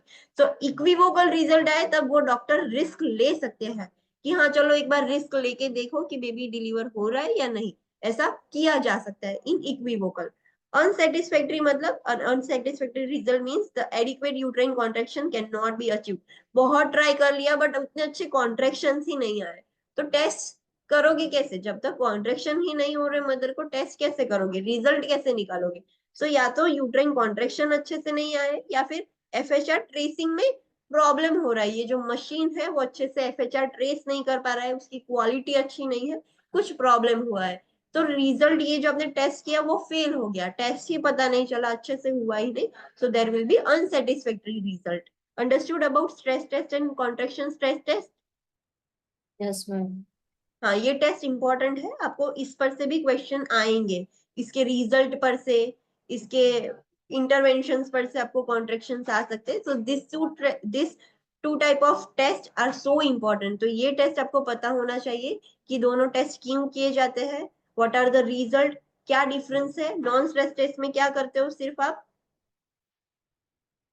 नॉन स्ट्रेस टेस्ट में क्या किया जाता है, whittle heart rate monitor. Heart कब रेट। करोगे, कब होती है मॉनिटर, जैसे फीटस की मूवमेंट होती है, वहां पर कोई आपने कॉन्ट्रैक्शन स्टिमुलेट नहीं किया, कुछ भी नहीं है, नॉर्मल ही है सर, आप कुछ भी स्टिमुलेट नहीं करते हो, बस फीटस मॉनिटर देख रहे हो, उसकी हार्ट रेट कैसी है, जब वो हिलता जुलता है, वो मूवमेंट करता है, तब उसकी हार्ट रेट कैसी है, सिर्फ आप वो ही देखते हो।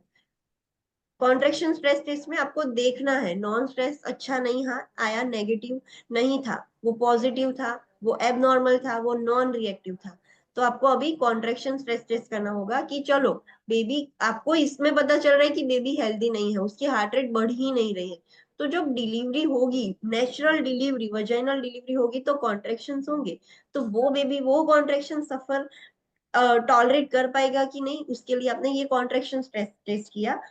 You have to remember this कि ये पूरे अंडर ऑब्जर्वेशन में किया जाता है, because there is a risk, आप ऑक्सीटोसिन दे रहे हो मदर को, कॉन्ट्रैक्शन आप स्टिम्युलेट कर रहे हो, और कॉन्ट्रैक्शन के वक्त बेबी की हार्ट रेट कितनी है वो देख रहे हो, सो remember this thing, the difference is, एक में ऑक्सीटोसिन दे रहे हो आप, एक में नहीं दे रहे हो, और रिजल्ट पता होना चाहिए कि नेगेटिव रिजल्ट मतलब baby is healthy, positive result मतलब बेबी इज नॉट हेल्दी, सो ये चीज याद रखनी है, उसके तीनों वर्ड्स याद रखने हैं, नॉन स्ट्रेस के, कॉन्ट्रैक्शंस के भी याद रखने हैं, कैसे किया जाता है, कितनी देर तक आपको ऑक्सीटोसिन देना है, एटलीस्ट 3 कॉन्ट्रैक्शंस तो आपको मिलने चाहिए इन 10 मिनट्स, कॉन्ट्रैक्शन की क्वालिटी कैसी होगी, 40 सेकेंड तक वो कॉन्ट्रैक्शन ड्यूरेशन उसकी होगी, 40 सेकेंड तक वो लॉन्ग लास्ट करते हैं, ऐसे कॉन्ट्रैक्शंस होंगे तब वो कहलाएगा, अगर अच्छे नहीं है कॉन्ट्रैक्शन, तो the result will be unsatisfactory. Understood?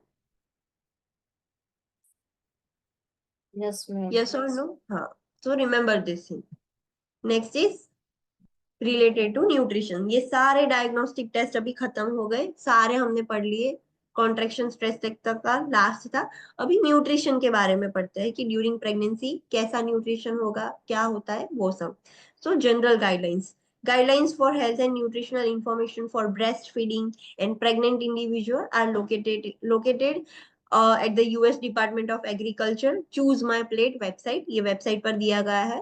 हमने ऑलरेडी न्यूट्रिशन वाले चैप्टर में स्टडी किया था कि लैक्टेटिंग मदर होती है, उसको कितना न्यूट्रिशन लेना चाहिए, कैलोरीज लेनी चाहिए, क्या इंपॉर्टेंट है उसके डाइट में, प्रेग्नेंट मदर को क्या लेना चाहिए, वो ऑलरेडी हमने स्टडी किया था। सो वो चैप्टर और ये चैप्टर कंबाइन करके आपको न्यूट्रिशन के क्वेश्चंस आ सकते हैं कि मदर इज ब्रेस्ट फीडिंग तो उसको कितना न्यूट्रिशन लेना चाहिए, वो ऑलरेडी हमने न्यूट्रिशन वाले चैप्टर में स्टडी किया था। The client should be assisted with assessing the site and preparing a nutritional this site and preparing a nutritional plan। आपको मदर को हेल्प करनी होगी, उसको हेल्प करने में कि ये साइट आप कैसे विजिट कर सकते हो और खुद का nutritional plan according to this guidelines आप कैसे बना सकते हो, तो उसको हेल्प करनी होगी। The average expected weight gain during pregnancy is 25 to 35 pound, that is 11 to 16 kg for those with a normal pregnancy pre-pregnancy weight। ये थीन लोगों के लिए या ओबेस लोगों के लिए नहीं है, जो नॉर्मल है उनका ड्यूरिंग प्रेगनेंसी पूरे 9 मंथ में इतना वेट गेन होता है during pregnancy. An increase about 300 calories a day is needed during pregnancy। During pregnancy में इतनी कैलोरीज एक दिन की तो उसको चाहिए ही होगी। There is an increase of about 300 calories per day during pregnancy। Calorie needs are greater in last 2 trimester than the first trimester के कंपैरिजन में जो लास्ट 2 ट्राइमिस्टर है या सेकेंड और थर्ड ट्राइमिस्टर में, उसमें कैलोरीज की नीड बहुत ज्यादा होगी because baby is now growing. An increase of about 500 calories per day is needed during lactation। lactation में कितनी कैलोरीज? 500 calories per day चाहिए होगी during lactation. A diet high in folic acid or folic acid supplements is necessary for all persons of childbearing age to prevent the neural tube defect and orofacial clefts in the fetus. Yes, जो भी child bearing as में है, ऐसा नहीं कि सिर्फ pregnant है, जो भी चाइल्ड बियरिंग एज है कि अभी उनकी एज है कि वो कंसीव कर सकते हैं, सो चाइल्ड बियरिंग एज वाली फीमेल्स को फॉलिक एसिड या फॉलिक एसिड के सप्लीमेंट्स लेने ही चाहिए कि अगर जब वो प्रेग्नेंट हो जाती है तो उनके बेबी को न्यूरल ट्यूब डिफेक्ट्स या ओरोफेशियल क्लेफ्ट्स ना हो। At least 8 to 10 glasses of fluid are needed each day. Daily इतना पानी तो लेना ही है, नॉट पानी, फ्लूइड। फ्लूइड मतलब सारे लिक्विड्स आ जाते हैं, मिल्क लो, जूस लो, कुछ भी फ्लूइड आ जाएगा। उसमें से 4 to 6 ग्लास तो सिर्फ वाटर होना चाहिए, 8 to 10 ग्लास फ्लूइड होना चाहिए पूरे दिन का, और उसमें से भी 4 से 6 ग्लास तो सिर्फ पानी होना चाहिए। बाकी का अब जो भी फ्लूइड लो वो चलेगा, पर इतना तो पानी होना चाहिए। Sodium is not restricted unless specifically prescribed by the PSAP. Mother को ड्यूरिंग प्रेगनेंसी सोडियम रेस्ट्रिक्ट नहीं करना है। हाँ, अगर बहुत कुछ प्रॉब्लम है, मदर को कुछ कार्डियक प्रॉब्लम है, रीनल प्रॉब्लम है, या फिर उसको बहुत सीवियर एंकल एडिमा हो रहा है, फ्लूइड रिटेंशन हो रहा है, डॉक्टर प्रिस्क्राइब करते हैं कि आपको अभी सोडियम कम करना है, तभी रेस्ट्रिक्ट करेंगे। बाकी नॉर्मली फीमेल्स में सोडियम रेस्ट्रिक्ट नहीं करना चाहिए हमें। अंडरस्टूड? यस और no? Yes. Yes, ma'am. Next is vegan and vegetarian diet. Already हमने देख लिए थे what is vegan, lacto vegetarian, lacto ovo vegetarian, ovo vegetarian, वो सारे डाइट्स हमने न्यूट्रिशन वाले चैप्टर में देख लिया था। तब उसकी बात करते हैं। Ensure that the client eats a sufficient amount of varied food to meet the normal nutrient and energy needs. हमें पता है, फॉर एग्जाम्पल ये वीगन डाइट है, जो लोग वीगन डाइट लेते हैं उनमें क्या प्रॉब्लम ज्यादा देखने को मिलता है? Vitamin D deficiency, calcium deficiency, because वो कोई भी मिल्क प्रोडक्ट भी नहीं लेते, they are completely vegan. So make sure करो कि अगर कोई फीमेल वीगन डाइट फॉलो कर रही है या फिर कोई भी वेजिटेरियन जो हमने देखे, लैक्टो ओवो जो भी देखे, तो उसको रेगुलर उसकी न्यूट्रिएंट नीड और एनर्जी नीड मिल रही हो, उतना हमें ध्यान देना है। Clients should be educated about consuming complementary proteins over the course of each day to ensure all essential amino acids are provided. Obviously, वो client vegetarian है, so वो non-vegetarian food नहीं लेगी, and we know कि non-vegetarian food में essential amino acids ज्यादा होते हैं compared to vegetarian. वेजिटेरियन में से सिर्फ एक फूड में से आपको सारे एसेंशियल अमीनो एसिड्स नहीं मिलेंगे, आपको बहुत सारे वेजिटेरियन फूड्स कंबाइन करने होंगे to get all the essential amino acid. Whether non veg में क्या होता है, सिर्फ एक ही फूड में सारे एसेंशियल अमीनो एसिड्स हो जाए। तो अगर मदर वेजिटेरियन है तो आपको सिखाना होगा, देना, उसको एजुकेट करना होगा कि आपको पूरे दिन का सारे एसेंशियल अमीनो एसिड्स कैसे मिलेंगे, आप ये फूड्स कंबाइन कर सकते हो, ये ले सकते हो, तो आपकी प्रोटीन रिक्वायरमेंट फुलफिल हो। पोटेंशियल डेफिशिएंसीज इन वेजिटेरियन डाइट इंक्लूड एनर्जी। जो भी लोग वेजिटेरियन है उनमें क्या क्या डेफिशिएंसीज हो सकती है? तो एक तो एनर्जी कम हो सकती है, प्रोटीन भी कम होगा, विटामिन B12 डेफिशिएंसी हो सकती है, zinc, iron, calcium, omega 3 fatty acids and vitamin D if limited exposure to sunlight. एक तो ऑलरेडी वीगन डाइट फॉलो कर रहे हैं, उसमें भी सनलाइट भी नहीं ले रहे, सो ये सारी डेफिशिएंसी जो वीगन और वेजिटेरियन डाइट फॉलो कर रहे हैं उनको हो सकती है। Protein consumption can be increased by consumption of variety of vegetables. Protein source based on whole grains, legumes, seeds, nuts, vegetables combined to provide all the essential amino acid. Protein consumption कैसे increase करना है? हमें पता है कि हमें सारे essential amino acids लेने हैं, तो आपको सब कुछ कंबाइन करके लेना पड़ेगा। सिर्फ एक फूड में से आपको सारे एसेंशियल अमीनो एसिड्स नहीं मिलेंगे। सो वेराइटी ऑफ वेजिटेबल, जो भी प्रोटीन सोर्सेस है like grains, legume, seeds, nuts या दूसरे वेजिटेबल्स के साथ उसको कंबाइन करो, कॉम्बिनेशन करके। इन शॉर्ट ध्यान रखो कि आप पूरे सारे एसेंशियल अमीनो एसिड्स कंज्यूम कर रहे हो, सब मिल रहा है आपको। To enhance the absorption of iron, vegetarian should include a good source of iron and vitamin C with each meal. Yes, without vitamin C iron absorb नहीं होगा, just like without vitamin D calcium absorb नहीं होता है। सो जो भी vegetarian है उनको बोलना पड़ेगा कि जब आप गुड सोर्स ऑफ आयन खा रहे हो, for example mother is taking consuming beet और ये सब खा रही है कि हाँ उसमें आयरन अच्छा है, बट वो विटामिन सी वाला तो खा ही नहीं रहे, तो वो खाने का कोई मतलब ही नहीं है, आपने जितना भी खाया वो एब्जॉर्ब ही नहीं होगा। सो मेक श्योर कि आयरन के एब्जॉर्प्शन के लिए जितना गुड सोर्स ऑफ आप आयरन खा रहे हो उतना ही good source of vitamin C भी खाना पड़ेगा, तभी वो आयरन एब्जॉर्ब होगा। फूड्स कॉमनली ईटन इंक्लूड, हाँ अभी जो वेजिटेरियंस है वो क्या फूड खाएंगे, मीट तो वो खाएंगे नहीं, नॉन वेजिटेरियन आइटम तो खाएंगे नहीं, तो वो कौन से खा सकते हैं?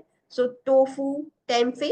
टोफू आपको पता है कि वो पनीर का सब्स्टिट्यूट है, it is based made from soy, soy में से, सोयाबीन्स में से बनता है टोफू। सो वीगन लोग वो खा सकते हैं।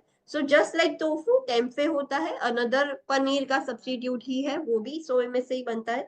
सो tofu, टेम्फे, soy milk and soy products, these are good source of protein.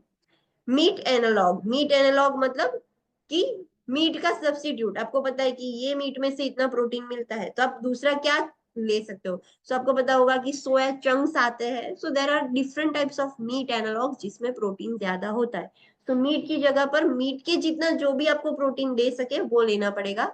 So meat analogues like legumes में प्रोटीन मिलेगा, so legumes, nuts, seeds, sprouts and variety of fruits and vegetables, ये सारे आप ले सकते हो to ensure the protein requirement. Understood? Yes, ma'am. Yes or no? हाँ. The next is lactose intolerance. This is again a problem. What is lactose intolerance? Lactose intolerance का मतलब क्या?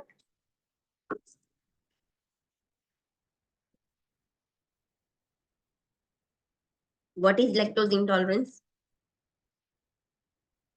Old students, you have already studied this, huh?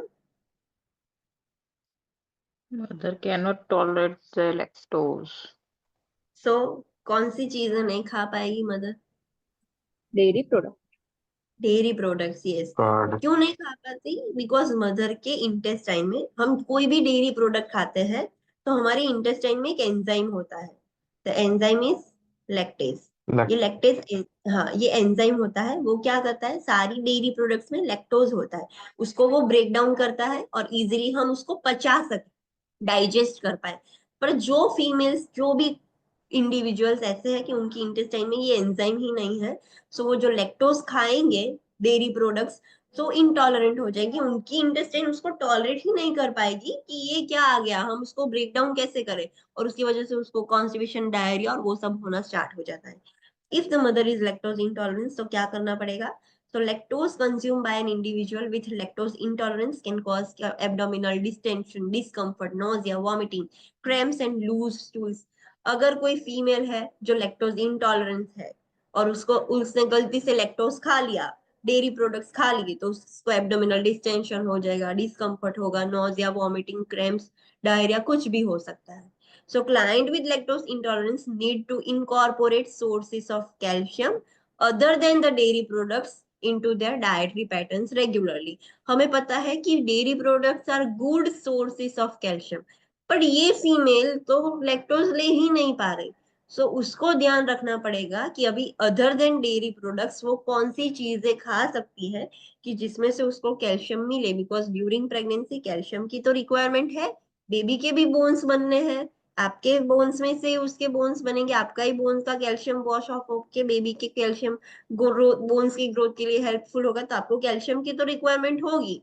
So mother को समझाना होगा कि आपको calcium any how लेना पड़ेगा। Milk can be tolerated in cooked form, yes.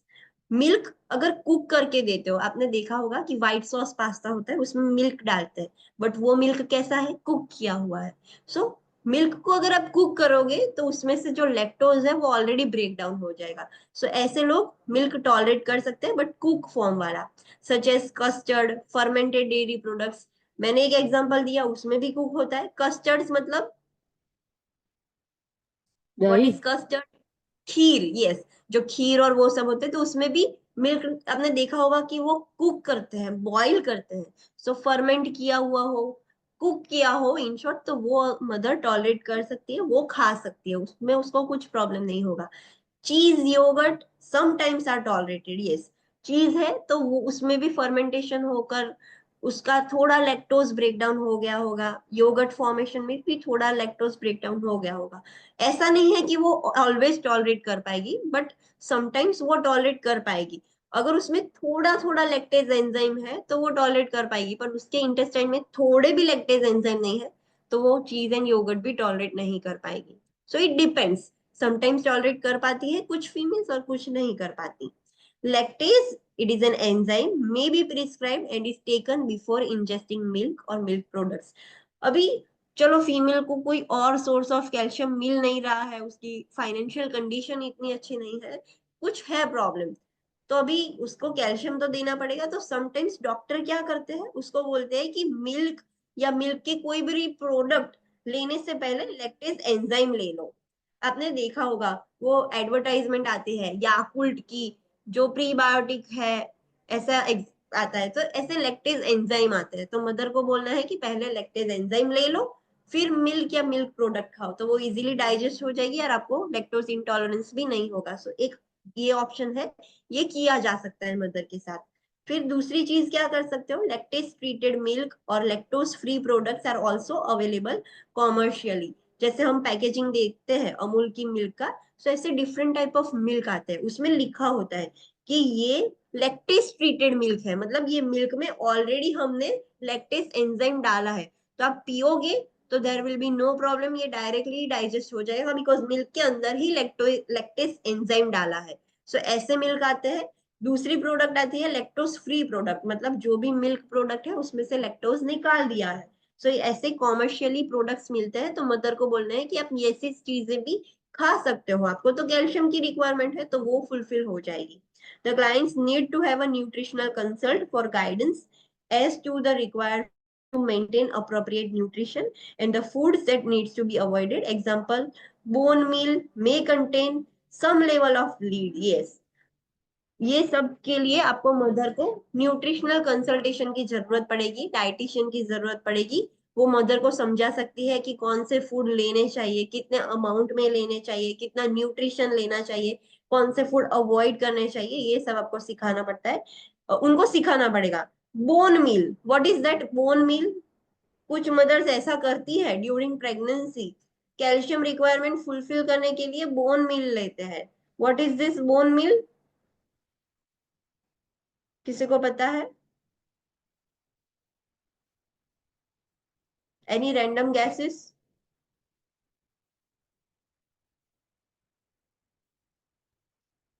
એનું કોઈ किसी के घर, સપ્લિમેન્ટ્સ લે? ओके, किसी के घर में पेट्स है, पेट्स को कैल्शियम देने के लिए कोई करता हो, किसी के घर में पेट हो, डॉग?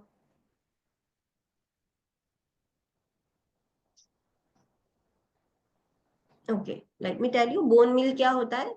जो एनिमल्स होते हैं उनके बोन्स का पाउडर होता है, completely it is a powder of bone.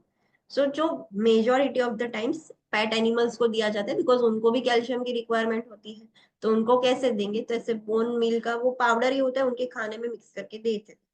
Pregnant female भी ऐसा करती है, बोन मील्स लेती है कि उनको कैल्शियम मिल जाए because bones are rich in calcium, so उसका ही पाउडर हम डायरेक्ट खाएंगे तो कैल्शियम मिलेगा। बट हमें उसको सिखाना है कि बोन मील नहीं लेना चाहिए बिकॉज उसको पूरी ट्रीटमेंट करके बनाया है, वो बोन्स है उस वो पूरा प्रोसेस किया है तब उसका पाउडर बना है, तो उसके अंदर लीड के लेवल्स होते हैं विच इज न्यूरोटॉक्सिक, वो फीटस के ब्रेन को हार्म कर सकता है।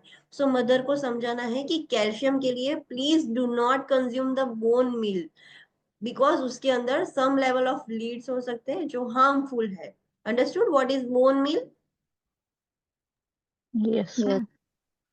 So this you have to make them sure कि वो ऐसा कुछ ना करे to consume the calcium. Okay, next is pica, what is this? What is this pica? Dishes है, हाँ, उसमें क्या होता है? वो खाते हैं, मतलब जो सब्सटेंस पैन, होते हैं या मिट्टी माटी। है, માટી हाँ, और ये सारी अदर देन फूड सब कुछ खाएंगे। So this disorder, eating disorder is called madam, as pica. Nail भी आमा, yes, nail bite, nail bite. Nail biting we can not consider that, उसमें वो लोग लाइक नेल बाइट करके they throw it out, they do not chew it. So we cannot consider nail biting as a pica disorder. Okay. Okay Pica refers to the eating non-food substance. Food के सिवाय कुछ भी खाएंगे, like dirt, clay, starch, freezer frost. freezer frost मतलब आपने देखा होगा freezer के ऊपर ऐसे बर्फ की फ्रॉस्ट लेयर हो जाती है, तो कुछ लोग वो भी निकाल के खा जाते हैं. सो अदर देन फूड जो भी खाएंगे, लाइक पैन की वो कुछ भी जो भी खाते हैं, that is all consider as a pica. It is an eating disorder. The cause is unknown. क्यों करते हैं? फीमेल्स करती है, आपने कुछ देखा होगा, कुछ फीमेल्स को प्रेगनेंसी में ऐसी मिट्टी खाने की आदत हो जाती है, फिर पैन खाने की इच्छा हो जाती है. So this happens during pregnancy. But क्यों होता है? The cause is unknown. Some cultures may have beliefs regarding the effect of a material on the birthing parent or fetus, making pica a common practice. Yes, कुछ cultures में ऐसा believe करते हैं वो लोग कि ये जो भी आप खा रहे हो, लाइक पैन खा रहे हो, मिट्टी खा रहे हो, कुछ भी आप खा रहे हो, सो इससे वो मटेरियल है, पैन खाने से पैन में से जो भी न्यूट्रिशन है वो मदर को मिलेगा, बेबी को मिलेगा, ऐसा वो लोग सोचते हैं कि उसके इफेक्ट्स होंगे. सो हाँ, अगर मदर खा रही है तो उसको खाने देंगे, ओके, उसमें कोई प्रॉब्लम नहीं होता. But this is not healthy practice. But उन लोगों में ये प्रैक्टिस कॉमन हो गई है, बिकॉज उनको ऐसा लगता है, वो ऐसा बिलीव करते हैं कि जो भी वो खा रहे हैं, जो भी मटेरियल खा रहे हैं, उससे बर्थिंग पेरेंट मतलब मदर पर, फीटस पर गुड इफेक्ट होंगे, कोई प्रॉब्लम नहीं होगा, ऐसा वो लोग बिलीव करते हैं. So iron deficiency anaemia may occur as a result of pica. अगर आप मदर को खाने दोगे, ये सब उनके कल्चर में ऐसा प्रैक्टिस हो रहा है, दिस इज कॉमन, वो खा रही है तो खाने दे रहे, सो उसकी वजह से मदर को आयरन डेफिशिएंसी एनीमिया हो सकता है. अगर मदर डेफिशिएंट हो गई आयरन से, तो there will be a problem in foetus. Foetus को न्यूरल ट्यूब डिफेक्ट्स हो जाएंगे, ओरोफेशियल क्लेफ्ट्स हो जाएंगे. So make sure pica is not a good practice during pregnancy. Still some females suffer from this disorder, eating disorder during pregnancy, but we have to educate them that this is not healthy for your baby. आपको सिखाना होगा, otherwise Paika की वजह से iron deficiency anaemia हो सकता है और उसकी वजह से फीटस को भी प्रॉब्लम होगा. अंडरस्टूड? यस और नो? यस. हाँ. So this is the end of chapter. Let's do a quick revision. आज हमने क्या देखा? So we have completed fibronectin test. Fibronectin test क्यों करते हैं? Detect preterm labour. हाँ, to detect the preterm labour. ये मदर को, डॉक्टर को लग रहा है कि ये मदर को प्रीटर्म डिलीवरी कभी भी हो सकती है, सो वो लोग फाइब्रोनेक्टिन टेस्ट कर लेंगे. 22 to 34 वीक्स में कर सकते हैं आप.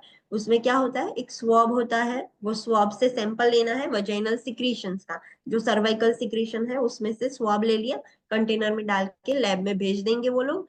एंड अगर उसमें फाइब्रोनेक्टिन प्रेजेंट होगा जो फीटस में से निकला है, तो उसका मतलब कि ये मदर को कभी भी डिलीवरी हो सकती है. With in 1 to 3 weeks delivery हो जाएगी, मतलब 1 महीने के अंदर अंदर हो जाएगी. अगर फाइब्रोनेक्टिन प्रेजेंट नहीं है तो उसका मतलब टेस्ट नेगेटिव है, मदर को कोई प्रॉब्लम नहीं है, नहीं होगा प्रीटर्म लेबर, प्रीटर्म डिलीवरी नहीं होगी.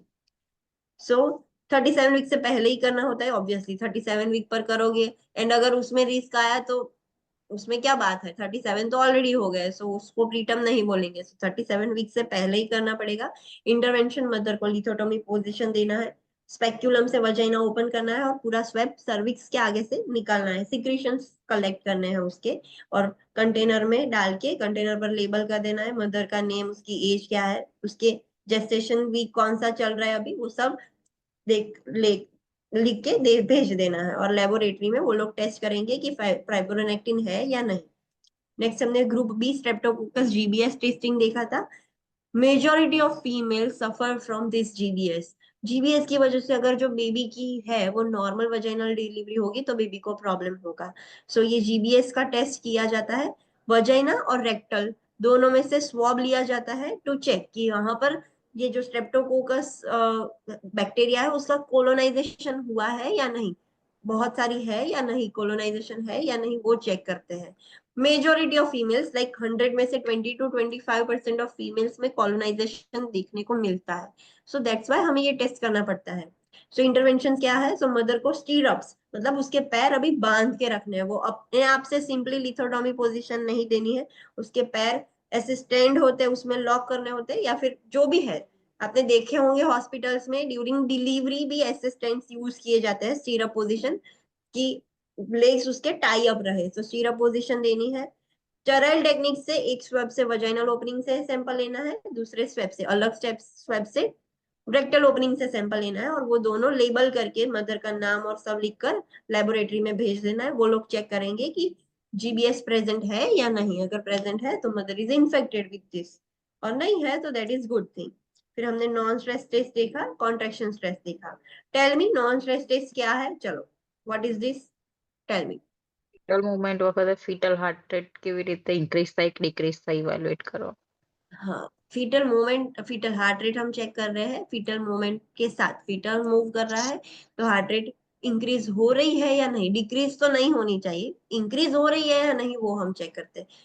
प्रोसीजर के बारे में मुझे बोलो कि उसमें क्या होता है, क्या किया जाता है, tell me about the procedure.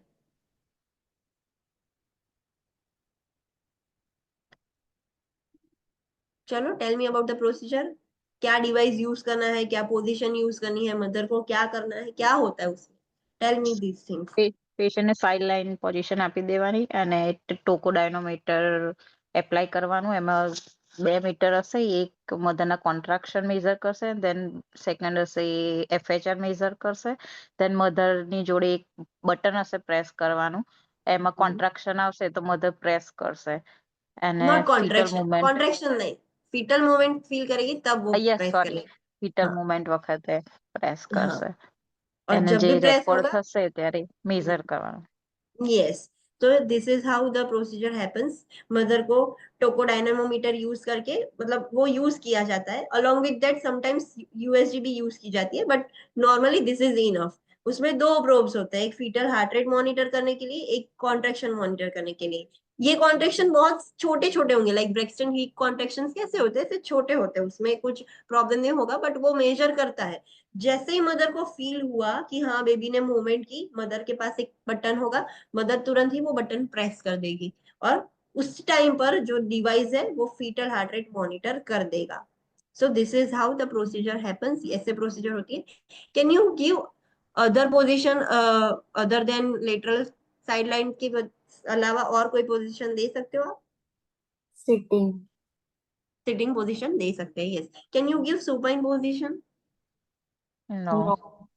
No, क्यों नहीं दे सकते? Because of risk of inferior vena के बाद सप्रेशन, कंप्रेस हो जाएगी, इंफीरियर वीना के बाद सिंड्रोम हो जाता है, तो सुपाइन पोजीशन नहीं दे सकते, but sideline is also okay, sideline is preferable. Other sideline में कंफर्टेबल नहीं है मदर तो सीटिंग पोजीशन भी दे सकते हो, it is also fine.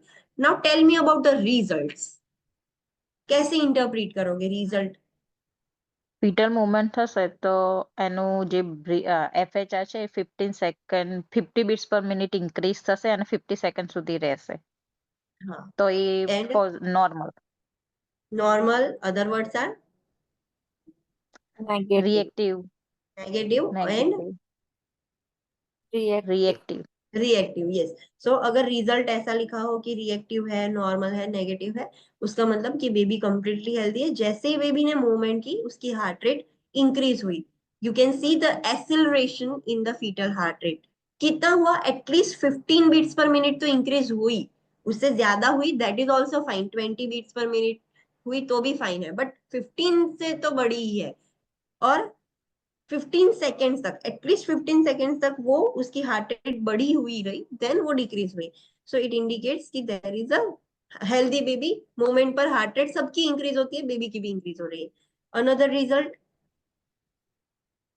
Non reactive. Non 40 reactive. Minute observe કર્યા પછી પણ 50 બીટ્સ થી ઓછી ઇન્ક્રીઝ થાય. हाँ, and the duration is also less than 15 less seconds. Then 15 second. हाँ, 40 मिनट तक आपने ऑब्जर्वेशन किया, मदर ने प्रेस किया, पर जो बेबी है मूवमेंट हो रही है तो उसकी हार्ट रेट उतनी बढ़ ही नहीं रही है, 15 बीट्स से कम है, और 15 सेकेंड तक भी नहीं बढ़ी हुई रह रही है। So this indicates the test is abnormal, positive, non reactive. Another result is, another result is, unsatisfactory. So उसका પુઅર मतलब बेबी ક્વોલિટી ઓફ हेल्दी है, એફએચઆર. बेबी हेल्दी है या अनहेल्दी है उसमें? એ તો આઈડેન્ટિફાઈ ના થાય ને કેમ કે हाँ, वो ટેસ્ટ आइडेंटिफाई ही नहीं हुआ है बिकॉज टेस्ट ही अच्छे से हुआ नहीं है, या मशीन में खराबी थी या मदर ने कुछ गलती कर दी, मतलब आइडेंटिफाई ही नहीं कर पाए, आपको टेस्ट से सेटिस्फेक्शन ही नहीं मिला कि बेबी हेल्दी है या अनहेल्दी है, पता ही नहीं चलेगा। तो this is unsatisfactory. Next is contraction stress test. उसमें क्या होगा, क्यों करते हैं हम, क्या डिटेक्ट करते हैं, क्या होता है, tell me. Contraction stress test એમાં ડ્યુરિંગ કોન્ટ્રાક્શન કોન્ટ્રાક્શન આપીને રિઝલ્ટ કેમ કે કોન્ટ્રાક્શન વખતે બ્લડ નહીં મળે બેબીને, એટલે પ્લેઝન્ટર પરફ્યુઝન બરાબર થાય છે કે નહીં वो એ चेक करते ડિટેક્ટ हैं। કરવા માટે। हाँ, कॉन्ट्रेक्शन के वक्त बेबी की हार्ट रेट कैसी है वो हम चेक करते हैं। नॉर्मली आइडियल सिचुएशन में क्या होता है, जब भी कॉन्ट्रेक्शन आता है प्लासेंटा में कोई ब्लड फ्लो नहीं जाएगा। सो बेबी को ब्लड कहाँ से मिलता है, जो भी प्लासेंटा में स्टोर्ड है, थोड़ा बचा हुआ है उसमें से ही मिलेगा। आपने देखा होगा कि आफ्टर डिलीवरी हम थोड़ी देर तक अम्बिलिकल कॉर्ड रखते हैं कि जो भी प्लासेंटा का एक्स्ट्रा ब्लड है वो भी बेबी को मिल जाए। So just like that during contraction placenta में जो स्टोर ब्लड है वो ही बेबी को मिलता है, मदर में से नहीं आएगा। सो अगर परफ्यूजन हेल्दी है तो ही बेबी को ब्लड मिलेगा और प्रॉब्लम नहीं होगा। सो ड्यूरिंग कॉन्ट्रेक्शन बेबी की हार्ट रेट कैसी है वो हम चेक करते हैं। Now tell me about the procedure, क्या मशीन होता है, क्या किया जाता है, all this things tell me. મેં એક્સટર્નલી ફીટલના હેડમાં પ્રોબ લગાવવામાં આવે અને ઓક્સિટોસિન આપીને કોન્ટ્રાક્શન અથવા તો નિપલ સ્ટિમ્યુલાઇઝ કરીને કોન્ટ્રાક્શન આપવામાં। कितने कॉन्ट्रेक्शंस होने चाहिए, 10 મિનિટની અંદર એટલીસ્ટ 3 કોન્ટ્રાક્શન 40 સેકન્ડ સુધી। कैसे होने चाहिए 3 कॉन्ट्रेक्शन, वी कैन पाल्पेट, आप ऐसे टच करो तो आपको फील होने चाहिए, ऐसे वीक कॉन्ट्रेक्शन नहीं, पाल्पेट कर सको वैसे 3 कॉन्ट्रेक्शन होने चाहिए और एक कॉन्ट्रेक्शन 40 सेकेंड्स तक तो चलने चाहिए, ऐसा लाइक 40 सेकेंड्स की उसकी ड्यूरेशन हो और 10 मिनट के अंदर 3 होने चाहिए। अगर ऐसे कॉन्ट्रेक्शन मिल रहे तभी आप ये टेस्ट कर पाओगे, अगर वीक है तो अनसेटिस्फैक्टरी रिजल्ट होगा। सो ये होना चाहिए। अलोंग विद दिस अगर आप ईएफएम कर रहे हो बट उसके साथ साथ आपको और भी ध्यान रखना पड़ेगा, मदर का भी ब्लड प्रेशर चेक करते रहना पड़ेगा, बिकॉज आप ऑक्सीटोसिन दे रहे हो तो मदर में कोई चेंजेस ना हो रहे हो वो चेक करते रहना पड़ेगा। सो मदर को भी कंटिन्यूअस ऐसे बीपी कफ लगा के मॉनिटर पर रखना है। बेबी का तो ऑलरेडी मॉनिटर हो रहा है ईएफएम से। सो ऑक्सीटोसिन जब आप डोज इंक्रीज कर रहे हो टू गेट दैट कॉन्ट्रैक्शंस, तो ये चीज भी ध्यान रखनी है। Now tell me about the results, उसमें रिजल्ट्स कैसे होंगे, tell me about the results. First क्या है, ફીટલ હાર્ટ રેટ ઇન્ક્રીઝ નહીં થાય તો we are negative. Not seeing increase, increase है ही नहीं इसमें, इसमें डिसेलरेशन લેટ है। यस उसका उसका मतलब, હાર્ટ રેટ ડિક્રીઝ થાય। ડિક્રીઝ ના થાય तो जब कॉन्ट्रेक्शंस हो रहे हैं ऑक्सीटोसिन दिया जा रहा है, कॉन्ट्रेक्शन हुआ, ब्लड फ्लो स्टॉप हो गया, मदर में से प्लासेंटा में नहीं जा रहा है। सो प्लासेंटा में उतनी कैपेसिटी है कि जब तक कॉन्ट्रेक्शन आ रहा है वो बेबी को ब्लड दे ही रहा है। So there is no any decrease in the heart rate, foetal heart rate decrease नहीं हो रही है। So it indicates negative contraction stress test, मतलब बेबी हेल्दी है या अनहेल्दी है, હેલ્ધી हेल्दी हेल्दी है, this is completely normal. Next result है पॉजिटिव कॉन्ट्रेक्शन स्ट्रेस टेस्ट, या एबनॉर्मल भी लिखा जा सकता है। उसमें क्या हो रहा है,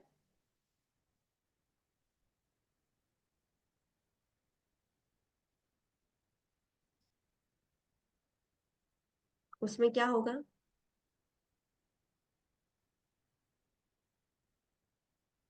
बेबी की हार्ट रेट कैसी हो रही है, फीटस की हार्ट रेट इंक्रीज इंक्रीज नहीं होती, ना कॉन्ट्रेक्शन सॉरी डिक्रीज हो गई, यस।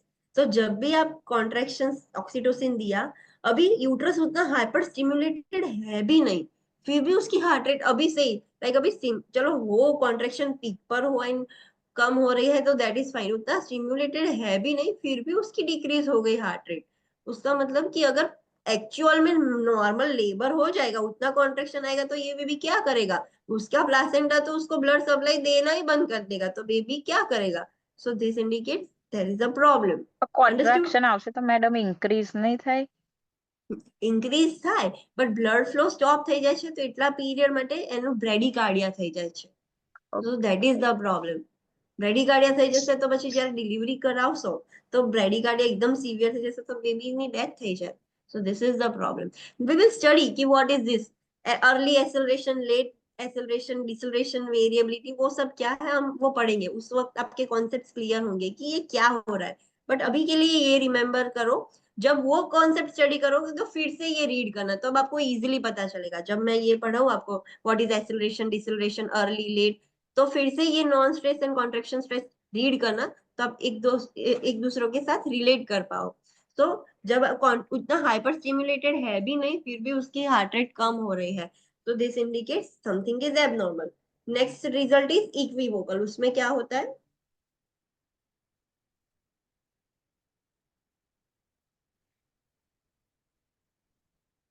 उसमें क्या होगा? Deceleration is occurring, but after the contraction, it will get normal. हाँ. सो जैसे ही हाइपर स्टिमुलेटेड होता है तो चलो उसकी हार्ट रेट कम हो जाती है, बट फिर जैसे ही नॉर्मल हो गया तो हो गया वो, दैट इज कम्प्लीटली फाइन.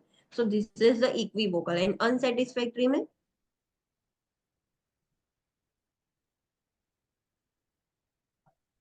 अनसेटिस्फैक्टरी में क्या होगा? Contractions not. हाँ, हमने कॉन्ट्रेक्शंस अचीव नहीं किए, वो क्वालिटी के अचीव नहीं किए, या कुछ भी प्रॉब्लम हो गया, सो हमारा रिजल्ट ही फेल हो गया. हम आइडेंटिफाई नहीं कर पाए कि बेबी हेल्दी है अनहेल्दी है, वो आइडेंटिफाई ही नहीं हुआ. So the test is completely failed. So this is unsatisfactory. Understood? Okay. फिर हमने न्यूट्रिशनल देखा, nutrition related during pregnancy. So normally during जो healthy female, healthy normal pre pregnancy weight वाली फीमेल होती है, ड्यूरिंग प्रेगनेंसी उसका 25 to 35 पाउंड वेट इंक्रीज होता है. During pregnancy there is an increase of 300 calories per day. First trimester में nutrition calorie intake उतनी नहीं होगी एज कंपेयर टू सेकेंड और थर्ड ट्राइमेस्टर. लेक्टेशन के वक्त उसकी calorie intake 500 calories per day हो जाएगा. फॉलिक एसिड सारी फीमेल्स को, जो वेट बियरिंग चाइल्ड बियरिंग वाली फीमेल्स है उसको लेना चाहिए. उसको 8 to 10 ग्लासेस ऑफ फ्लूइड तो लेना ही चाहिए, उसमें से 4 to 6 ग्लासेस तो सिर्फ पानी होना चाहिए. सोडियम हमें रेस्ट्रिक्ट नहीं करना चाहिए अनलेस प्रिस्क्राइब बाय द पीएचसीपी. फिर हमने दूसरा देखा वीगन और वेजिटेरियन डाइट. जो भी वीगन और वेजिटेरियन डाइट फॉलो करती है उसमें प्रोटीन का प्रॉब्लम होता है, प्रोटीन इनफ नहीं मिलता है, तो हमें उसको सिखाना होगा कि एनी हाउ आपको सारे जो भी प्रोटीन के सब्स्टिट्यूट्स है वो लेने होंगे. ऑल एसेंशियल अमीनो एसिड्स आपको लेने होंगे. उनमें क्या रिस्क ज्यादा होता है? एनर्जी कम होती है, protein, vitamin B12, zinc deficiency, iron, calcium, omega 3 fatty acid, vitamin D, ये सारी डेफिशिएंसी उसमें बहुत कॉमन है. सो हमने ये देखा कि आप कैसे कर सकते हो. आयरन लेने के लिए मेक श्योर करें कि आयरन के साथ साथ विटामिन सी रिच वाले भी फूड ले. सिर्फ आयरन रिच फूड कोई बेनिफिट नहीं देंगे, along with that vitamin C वाले फूड भी लेने होंगे. फिर प्रोटीन क्या आप यूज कर सकते हो? हम बोल सकते हैं कि इंस्टेड ऑफ नॉन वेजिटेरियन और मीट की जगह आप क्या यूज कर सकते हो जिसमें से आपको एटलीस्ट प्रोटीन मिलता रहेगा मदर को, आप ये सिर्फ बोल सकते हो. Then lactose intolerance. अगर कोई मदर लैक्टोज इंटॉलरेंट है तो गलती से भी वो लैक्टोज ले लेगी तो प्रॉब्लम हो जाएगा. Abdominal distension, discomfort, nausea, vomiting, diarrhoea, वो सब हो सकता है. सो अगर वो लैक्टोज इंटॉलरेंट है तो वो डेयरी प्रोडक्ट्स में तो ले नहीं पाएगी कैल्शियम. कैल्शियम की रिक्वायरमेंट भी है, तो हमें उसको बताना होगा कि दूसरे सोर्सेस है उसमें से कैल्शियम लो. दूसरा क्या कर सकती है? अगर कुक किया हुआ मिल्क है, लाइक कस्टर्ड बनाया हुआ है, फर्मेंटेड किया हुआ है, तो वो टॉलरेट कर पाएगी बिकॉज लैक्टोज थोड़ा ब्रेक हो जाएगा. कुछ मदर्स चीज और योगर्ट भी समटाइम्स वो टॉलरेट कर पाती है. या फिर दूसरा ऑप्शन क्या है कि बाजार में कॉमर्शियली ऐसा प्रोडक्ट मिलता है जो लैक्टेज ट्रीटेड हो, लैक्टेज ट्रीटेड मिल्क हो, उसमें ऑलरेडी वो लैक्टेज एंजाइम डाला हुआ है या फिर लैक्टोज है वो निकाल दिया है. सो ऐसा मिलता है, वो चीजें लो. Another thing the mother can do is, lactase enzyme ऐसे ड्रिंकेबल आता है, एंजाइम ही आता है. सो मिल्क लेने से पहले या मिल्क प्रोडक्ट्स खाने से पहले वो एंजाइम खा ले. फिर थोड़ी देर बाद अगर मिल्क और वो लेगी तो वो डाइजेस्ट इजीली हो जाएगा, मदर को लैक्टोज इंटॉलरेंस नहीं होगा, कैल्शियम भी मिल जाएगा. सो ये सारी चीजें कर सकती है मदर. मदर को कितना फूड लेना चाहिए, कौन से अमाउंट में न्यूट्रिएंट लेने चाहिए, क्या ये सब चीजें करनी चाहिए, उसके लिए आपको एक न्यूट्रिशनल कंसल्ट उसको करवाना पड़ेगा, डाइटिशियन को रिफर करना पड़ेगा. मदर को ये भी सिखाना होता है कि क्या फूड अवॉइड करने चाहिए। एक एग्जांपल देखा कि मदर कैल्शियम लेने के लिए बोन मील लेती है, बोन्स का पाउडर लेती है, बट वो नहीं लेना चाहिए। वो कैल्शियम तो मिलेगा, उसके साथ साथ लीड्स भी होता है उसमें जो अनहेल्दी है फीटस के लिए, तो वो नहीं लेना चाहिए। मदर को ये एडवाइस करोगे आप। देन हमने पाइका देखा, it is a eating disorder. उसमें फूड के सिवाय कुछ भी खाएगी mother, like dirt, clay, starch, freezer, frost, कुछ भी फूड के सिवाय कुछ भी खाएगी। क्यों खाती है ये ड्यूरिंग प्रेगनेंसी पता नहीं है क्या होता है मदर को, बट कुछ कल्चर्स में ये कॉमन प्रैक्टिस है कि हाँ वो खा रही है। प्रेग्नेंट दे विल बिलीव कि हाँ प्रेगनेंसी में होता ही है तो खाने दो। तो कुछ कल्चर्स में ये कॉमन प्रैक्टिस है, but it is unhealthy practice because pica की वजह से आयरन डेफिशिएंसी एनीमिया हो सकता है, which is very harmful for foetus also. तो ये हमें एनकरेज नहीं करना है। We have to educate them कि ये एबनॉर्मल है, इससे प्रॉब्लम होगा आपके बेबी को। Any doubt in this? No ma'am. Okay, so कल से हम प्रीनेटल कंडीशन, रिस्क कंडीशन देखेंगे। ये पूरे मैटरनिटी में हमने पहले रिप्रोडक्टिव स्टडी किया, फिर क्या होगा प्रीनेटल के बारे में स्टडी किया हमने, फिर उसकी रिस्क कंडीशन, फिर अगेन लेबर के बारे में स्टडी करेंगे और एबनॉर्मल लेबर देखेंगे, फिर पोस्टपार्टम के बारे में स्टडी करेंगे, एबनॉर्मल पोस्टपार्टम जो कंडीशंस होती है वो देखेंगे, एंड लास्ट में न्यूबॉर्न केयर देखेंगे। So this is the outline कि ओबीजी में क्या स्टडी करना है। So tomorrow onwards we will start the risk condition of pregnancy. Pregnancy में कौन सी बीमारी हो सकती है, कॉम्प्लिकेशंस हो सकती है ऑफ द प्रेगनेंसी, वो हम स्टडी करेंगे। अंडरस्टूड? एंड हाँ, there is an information I am requesting all the students, कल से हमारा टाइमिंग शार्प 9 o'clock का हो जाएगा, not 9:20। So the class timing will be 9 sharp, 9 to 11, and there is no offline class for at least 1 month। अभी next month के लिए कोई ऑफलाइन क्लास नहीं होगा, there will be only online classes. Okay, okay. Okay yes, ma'am. I will drop the message, but as you are here so मैं आपको information already दे रही हूँ, मैं मैसेज कर दूंगी आपको आज। Okay, see you Thank you. Tomorrow at 9 a.m. sharp। Thank you. Thank you ma'am.